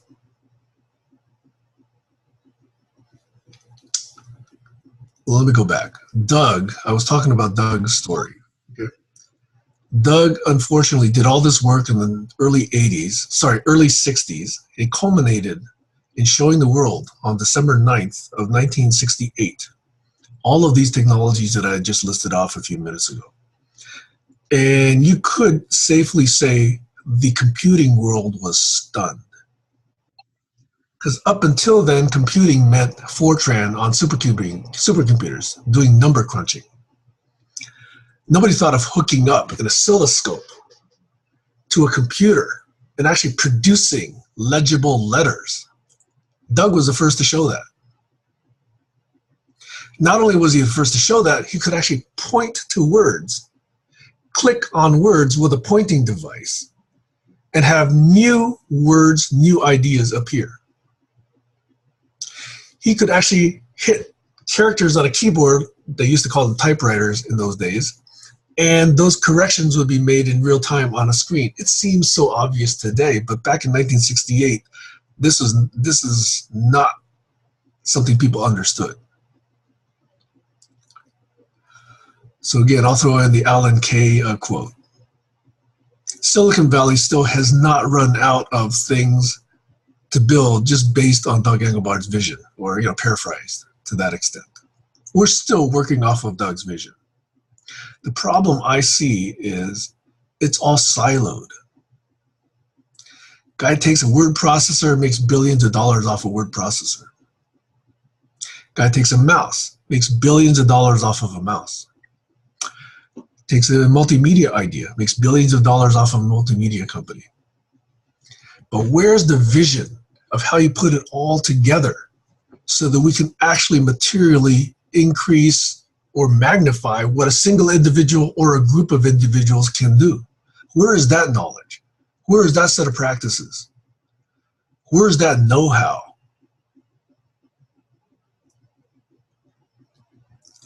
So Sam, could you just say the age you were in? You worked at this company where you had this 7.5 million project, and that was the period you got to know Doug Engelbart, right? Could you say something about how old you were and kind of what happened there? Yeah, so this was, let's see, those years were 1988 to about 1993. So I was taking, if you're successful in a government contract, one of the things that you get is 2 or 3% of the contract value in what's called IR&D money, independent research and development money, which means you can go play with ideas and develop new products. So because we were making so much money on some of these $7.5 million contracts, on this one $7.5 million contract, and there were others, smaller, we took some of that money, and keep in mind, this is decades after Doug had shown his demo. So his DEC 20 supercomputer, his DEC 20 mainframe, because he had run out of DARPA funding and he had run out of other funding, it was actually in a closet. His DEC 20 was in a closet. So I gave him, my project gave him money. I funneled money to Doug's Institute to basically take his DEC 20, plug it back in, take these big disk packs, put them back in these disk drives, spin up the software again, and run the system that he called NLS, the online system.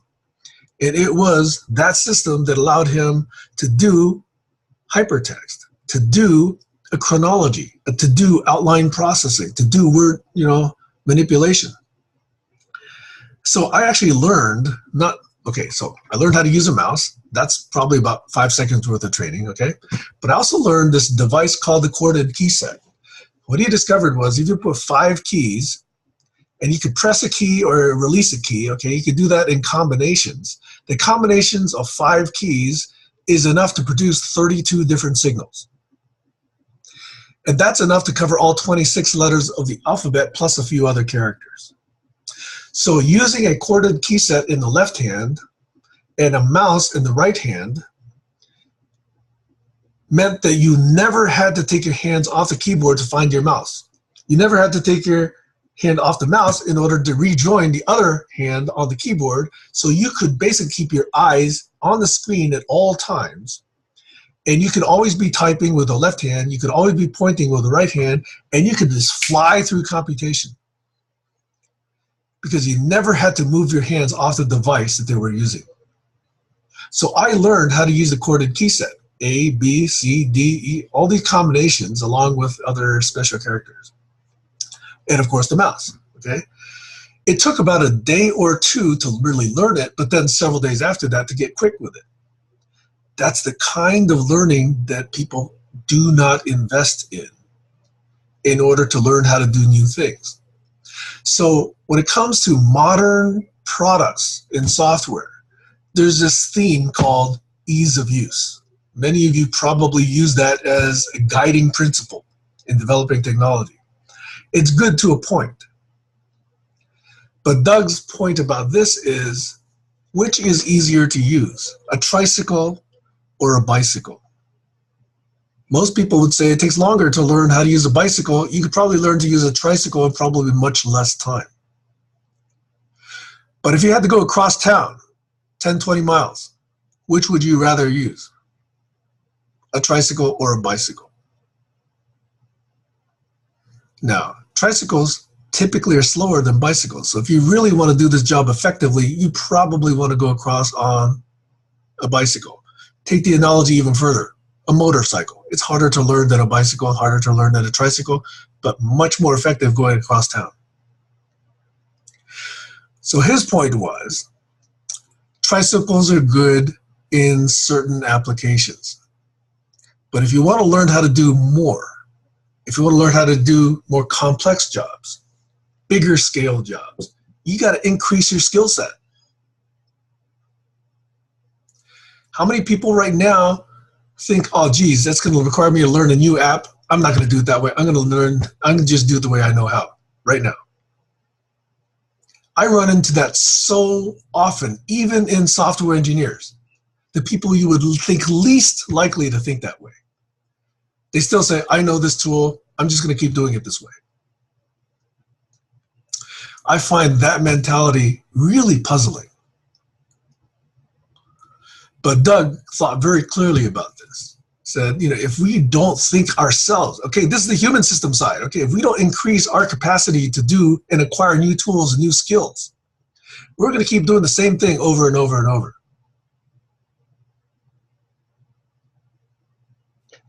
So that was one of the most powerful ideas that I learned from Doug. Sam, how old were you at that moment? So I first encountered Doug in 91, so I was 32. And in 92, I went to his 3-day workshop at Stanford, at Skilling Auditorium. And then I hired him, for those projects. I was actually working with him very intensely for 2 years, and then loosely thereafter. So it was in that 3-day workshop in March of 1992 that I really drank the Kool-Aid from Doug. You guys know that metaphor, that analogy, okay? I mean, I heard about what he wanted to do, which was he was not a technologist. He wanted to give tools to people so that we could actually address, and by the way, the problems he saw decades before they became popular. It was population growth. It was deforestation. It was water purity. It was food distribution. It was all of these things that today are just taken for granted. But people, like Doug, saw them 5-6 decades ago and tried to say, hey, we might want to think about this. And he died in 2013 thinking he was a failure because he couldn't get enough people having this conversation. It's sad to see a person who did so much, the modern day equivalent of a Leonardo da Vinci, pass away thinking he was a failure, even though he gave the world all of these cool things. So in 2008, 5 years before he passed away, that was the 40th anniversary of his demo in Brooks Hall, San Francisco. So I and 7 of my friends put together a conference called Program for the Future to basically put Doug's vision, again, front and center, and say, we've not done this yet, folks. We've gotten people rich on this, but how much have we really increased our collective capabilities? So in that conference, Doug was in attendance, obviously. So I asked him this question in an interview. I said, in front of 200 people in the Tech Museum in San Jose, I said, Doug, of your vision of helping people, address big problems, how far have we come? And he said, in about 1.2 seconds, he said, we've come 3.2% of the way. Kind of tongue-in-cheek, right? But he was trying to give us a scale. Well, the short term of that story is in 2010, we had another conference, Program for the Future, the second conference, okay? Again, at the Tech Museum. And a lot of things happened, but I also got a chance to interview him again, and I asked him, Doug, 2 years since we've had the first conference, how far have we come now, today? He said 3.6%. He gave us credit for 0.4%, again, tongue-in-cheek, in those 2 years. So at that point in 2010, I basically told Doug, hey, Doug, I'm committing the rest of my spare cycles in my life to making the other 96.4% real. And that's what I'm trying to do from here on out. Because I can't, for the life of me, put together a business plan to save my ass, okay? I can't talk to VCs. I know the architecture of software that needs to be built. I've embraced and extended some of Doug's ideas in conversation with Doug and a number of his other very, very strong supporters. I'll mention some of them here. Frode Hegland built some beautiful stuff. Jack Park built some beautiful stuff. Yuzuru Tanaka in Japan built some beautiful stuff, okay? Each of us is, you could call a Doug Engelbart disciple wannabe. I myself call myself a Doug Engelbart disciple wannabe. Other people feel the same way about Buckminster Fuller. I feel the same way about Buckminster Fuller. I just know less about him than I know about Doug. So the point to this is, the reason I'm here is because I see an opportunity to really, really understand and develop and practice with people who also care the human system side of the story. I've already made a lot of connections in the tech side of things. I want these two worlds to meld up and to start doing this co-evolution story. And I want to see whether or not we can push this so that we increase the effectiveness of how we do things together. Now, I know it's getting along almost 2 hours ago, so let me at least bring it to a point where hopefully there's interest in talking about other things in some more detail. But fundamental to Doug's idea, and I think I accept this and embrace this wholeheartedly, is before groups can actually collaborate, they need to have shared memory. A shared memory is so elusive. Up until now, it's been books, papers, notebooks, business cards, chalkboards, whiteboards, email, geez, But what Doug envisioned and what he put together in 1968 was this little, what he called a knowledge repository. It was a place where you put all the activities, all the notes, all the emails, all the thoughts, all the diagrams, all the communications, all the wild-ass ideas, all the roadmap ideas, everything in one place, so you could actually associate ideas with each other. And one of the fundamental ideas of it is nothing disappears. Nothing gets erased. Because if something was pointing to it and it gets erased, now all of a sudden you have a dangling link. How many of you guys have experienced this error 404 on the internet, right? It's that sort of thing. So there's about 6 or 7 other ideas other than the shared memory that I would love to be able to present. But that's like a fundamental premise kind of idea, is that if you don't have shared memory, if you don't have a good way to get... Whoa. Sorry about that. If you don't have a good way of sharing the library or the resources or the notes, then we're all living in our own little heads with our own versions of what happened. And that's rough from a working together standpoint. So I wanted to sort of take that self-indulgent, stage one and sort of connect it at least to why and some of the specifics of why I'm doing what I'm doing and the opportunity I see here in this particular group to really take that human systems and coevolution story and really practice it and live it and really go explore some of those ideas. And I'm really hoping that we get a chance to do so yet again. But maybe that's a point for me to let other people give me some feedback today. Over. Wow, Sam, I'm impressed. There's more to say. But maybe you can do another round of people. Raise your hand if you have something to say or react or respond. Could we do that?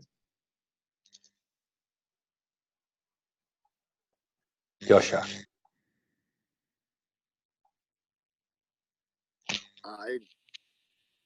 I'm just blown away because I'm trying to remember the gentleman's name in our group from Washington who I talked to, and he's working on the brain. And Carl Hebenstreit? Carl, yes. Yeah. Carl came to each of the Program for the Future conferences, by the way. Yeah, and he happens to be at the City College where I went to in Santa Barbara studying this kind of stuff. But, I've heard a lot about Doug Engelbart, different things, but your personal story brings it home to me. And I just want to say that, the Silicon Valley is one place, but there was a place called the Silicon Beach in the late 90s, which is the first backbone to Santa Barbara, California. And so I got to be fortunate enough to grow up in that energy.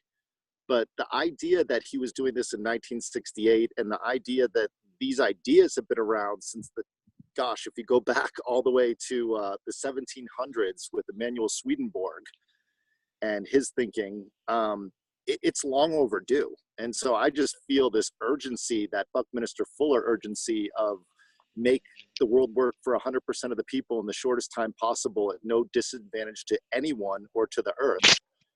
And it's long overdue. And I really want to thank you, Sam, for holding that candle and keeping it lit and not letting it go out. And just keeping that fire burning. And when I hear the passion still in your voice, I know that flame is just burning hotter.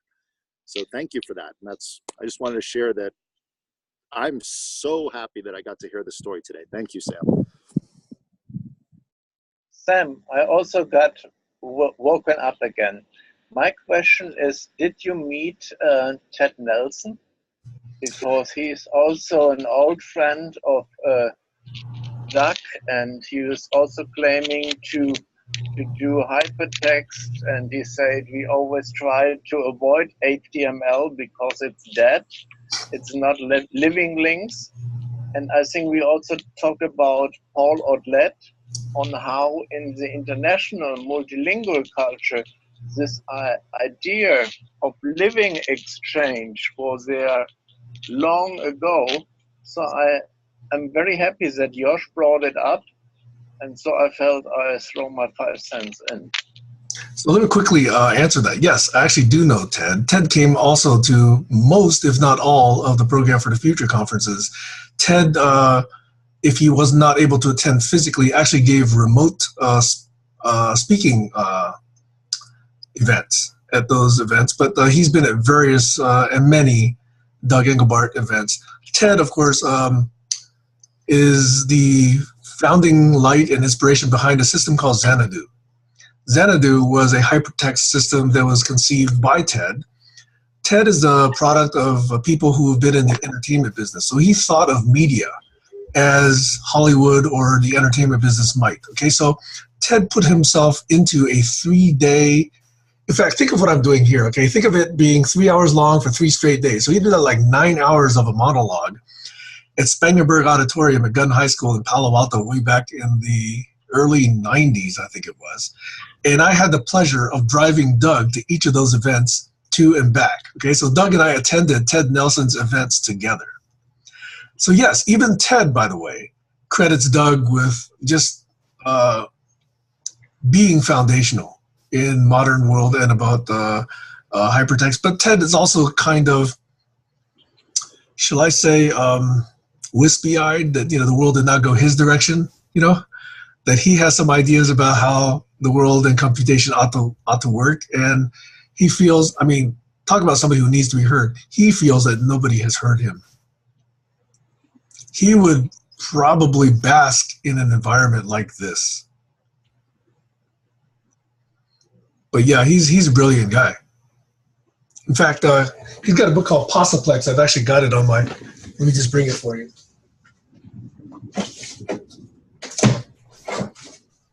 This is Ted Nelson's book, The Possiplex, My Computer Life and the Fight for Civilization. So that's Ted Nelson, okay?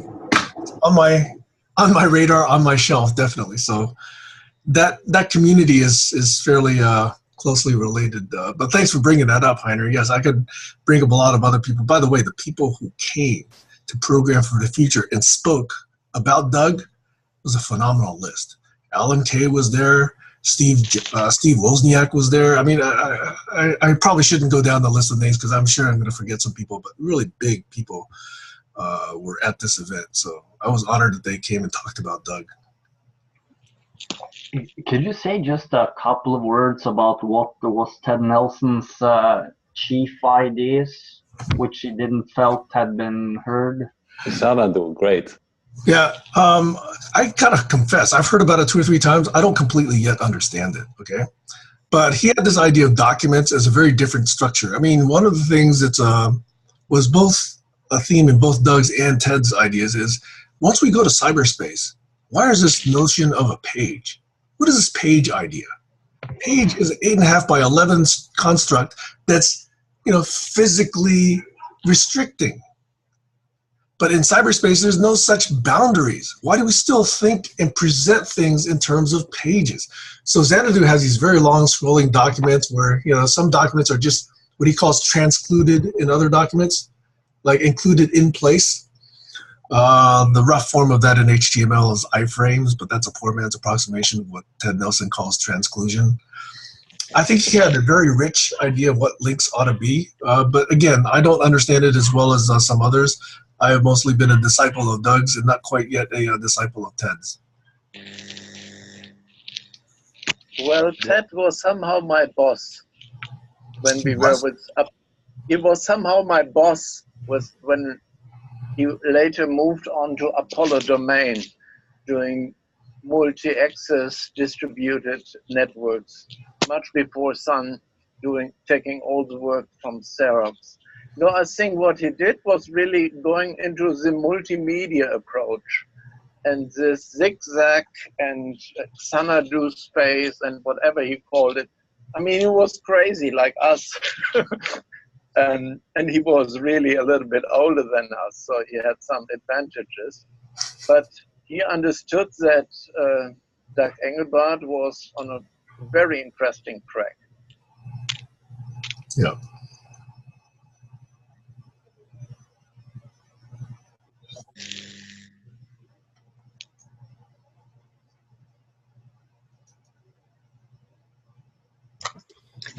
I'd just like to say that how insignificant I feel after hearing Sam speak.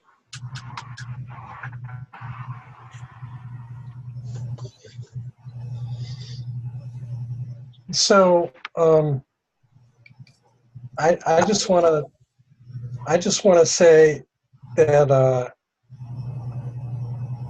I think you've set the stage perfectly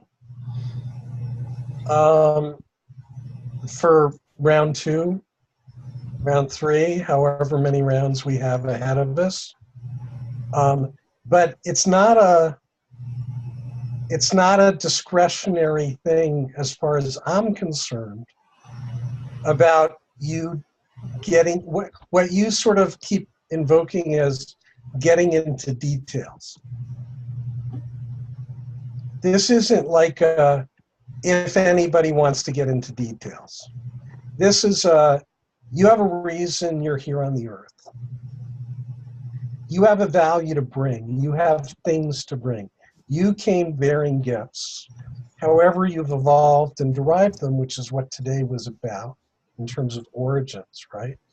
But this is your place, your time, your opportunity, and blank check to get everything that you're holding and harboring out of your head, out of your systems and computers, out into the universe, out for everybody that's here, until it's done and until we all get all of it. That's the point. That's the reason for doing this. So I just want, I'm being emphatic in a way because I want you to understand and get that, and not, it's not required, it's completely your choice because you're the God of these sessions and the life of yours that you share.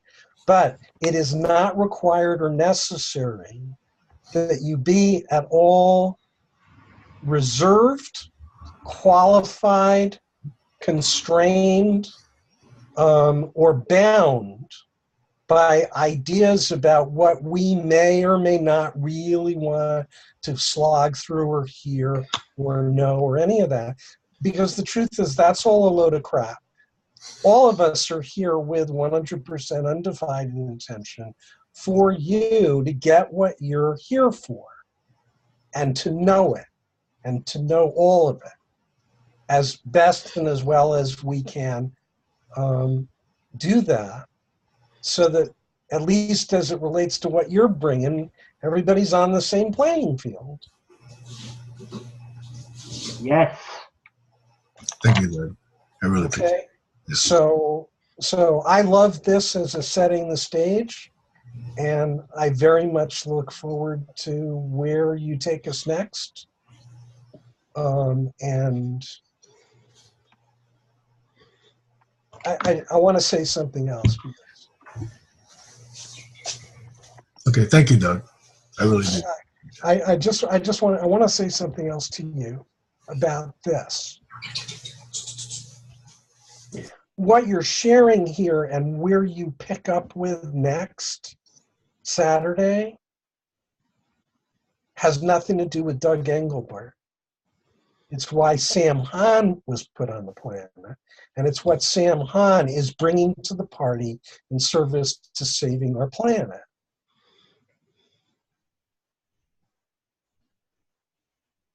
I get the testimonial, I get the devotion, I get the respect and appreciation.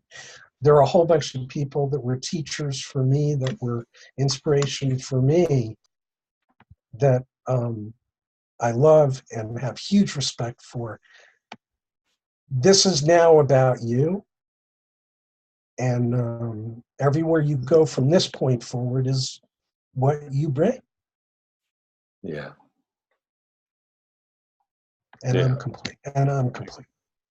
Gertrude is already wanting to say. Could we? Yeah, I had to sneeze in between. It was important what Doug said. Here in our fire department, in our little town, there is a sign where they put on, "Without you, we are one too few." And that's what I'm thinking. I feel really privileged to, even that one section that I got, how much that was resonating with me, especially the part where you said you incorporated it, that the human part and the technological part have to come together. And this is what I'm, in consulting, I always get that they jump on the next structure, the next whatever, and leave the human part out. And this is the part I'm devoted to without having the knowledge of the technology. And I think we all have so special things to bring. And for me, it's like opening my heart when I see somebody coming with the skills I don't have and bring that to the party. And then we have that wonderful nail soup. I mean, I don't know if you know that where everybody brings this and it will be the best soup ever. So, yeah. Thank you very much, and I'm happy that I came late, but I had a wonderful section. But Doug, what you said regarding to Sam, I want to respond. I think I always or often quote roots and wings without showing your position and your perspectives and your stars. And if you have such stars, may it be Gandhi or Doug Engelbart or whomever you want to name, you have to name this person, because otherwise you stand on the shoulders of giants and don't give where you're standing, because only through that it is really situated well what Sam, as I consider, what he is aiming at. Otherwise, it would be just an individual having some great ideas. No, it is rooted and it's put into context. Honoring source, yeah. I like that, the roots and wings. Yeah, I thought this was great, and I really loved everything Doug said. Really feels like this set the stage. It sort of came with the roots and some parts of the vision of the wings, and I really look forward to seeing you go really deeply into your unique gift as comes from the inside, from the confluence of all of what you've been through, and that's why we're here to go through that journey. And this this really is a great journey. So I love this format, and I hope we're gonna have a real deep dive into all of this, the Sam Hahn story, many Saturdays ahead. So yeah, thank you.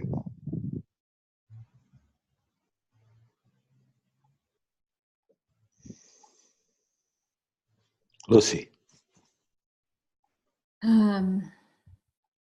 So I've written a whole load of stuff down here, Sam. I'm just making sure I've got your face because I've got a different view, I think, to the rest of you. And there's like loads of exclamation marks, and not all of it makes sense to me now looking back at it, but I'm going to try and share some of this, and you can, I don't know, I think there must be something in here if I added all of those exclamation marks. Yeah, you said about like the meaning of collaboration, and something with me resonated, like how much of my work, like research work in the past, was all interdisciplinary, and I've sat in so many rooms for so many hours with people who are on collaborative projects thinking like, does anyone understand what this word means? Because everyone's kind of doing the same, or they're part of one thing, but they're all really doing their own thing. You know, and the kind of confusion and frustration and feeling like there really must be a better way of doing this if you can find the others that kind of see that gap also. Like hypertext and all of these words you're talking about, I've got no idea what all of that means.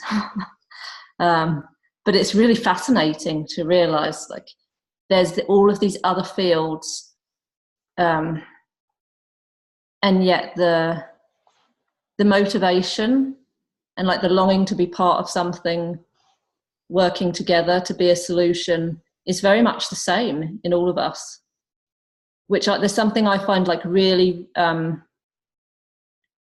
really reassuring and really hopeful about that, because then we have the pieces of the jigsaw. Our job really is putting them together. This ease of use thing also for me was like really, really resonated. Like there's this like just doing things the way we've always done it, that also I've experienced in totally different areas, that it's people just can't be bothered, you know. And like, where does that come from? Why do they not think like, well, let's test something and see if it's better, let's make the effort. What else do I want to tell you? Yeah, and then I guess just to say that it's been really special listening to your story, you know, like the childhood part, and then you can see how all of these pieces have come together. And I'm sure there's loads of other pieces in that process, but you have this real ethic and like rigor and commitment, which I think is actually really rare. And that's something I really admire. And I think that's really inspiring to see that in someone. So thank you for having that, for being that person and sharing that with all of us. And I wrote a question. You said something about tombstones, and whether you believe in that or not, I don't know. You mentioned that, but what is it that you want written on your tombstone? Still working on that. Off the top of your head now, what would it be? Collaborology works.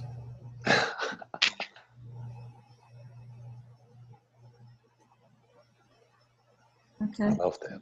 Lovely. Thank you very much, Sam. This has been really. Thank you, Lucy. Yeah, Sam, if I may, I'm super happy with everything you told, and I would like to hear more, much more. And I don't, self-indulgence is not anything I kind of experienced with you telling about yourself, quite the contrary. And I'm super interested to kind of find out together as a group why we are here together and why is this happening right here, right now with us. Because this is a complexity thing, so we cannot predict. There's no structure helping us, just us being present with what happens. And what's happening between us the last, like, say, 3-4 weeks is amazing. And it has to do with the intensity of the connection and the things that are shared. And this is exactly the unexplored territory of being together, seeing each other for who we are, opening up, making deep connections, and collaborating from that space, that unknown, new, rich territory. And only that, and after that, to me, all these ignored possibilities and technology inventions that were ill understood when your inspiration was still alive, and many of his generations also. Then we can hopefully see very natural ways to kind of apply those. But I think it's extremely fascinating to me that this is happening between us in this space right now. Thank you.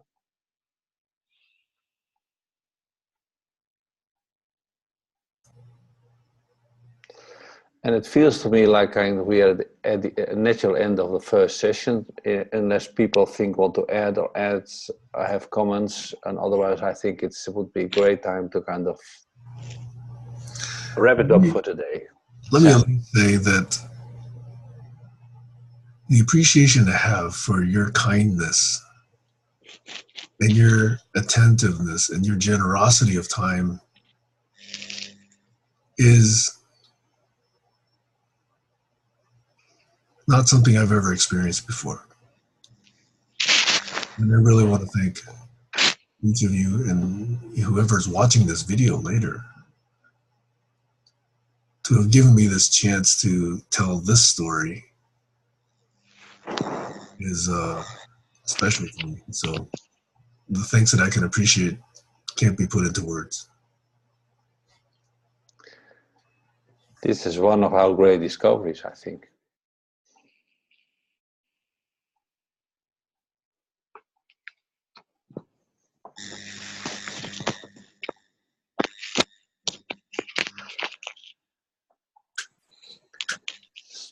So is that, as your host for the day, I think this session is completed, and I'm looking forward to see you all again in the next session. And thank you so much for being here with all your attention. Thank you. Thank you, Harry. Bye-bye. Thank you, Pam. Good night. Bye-bye. Good day.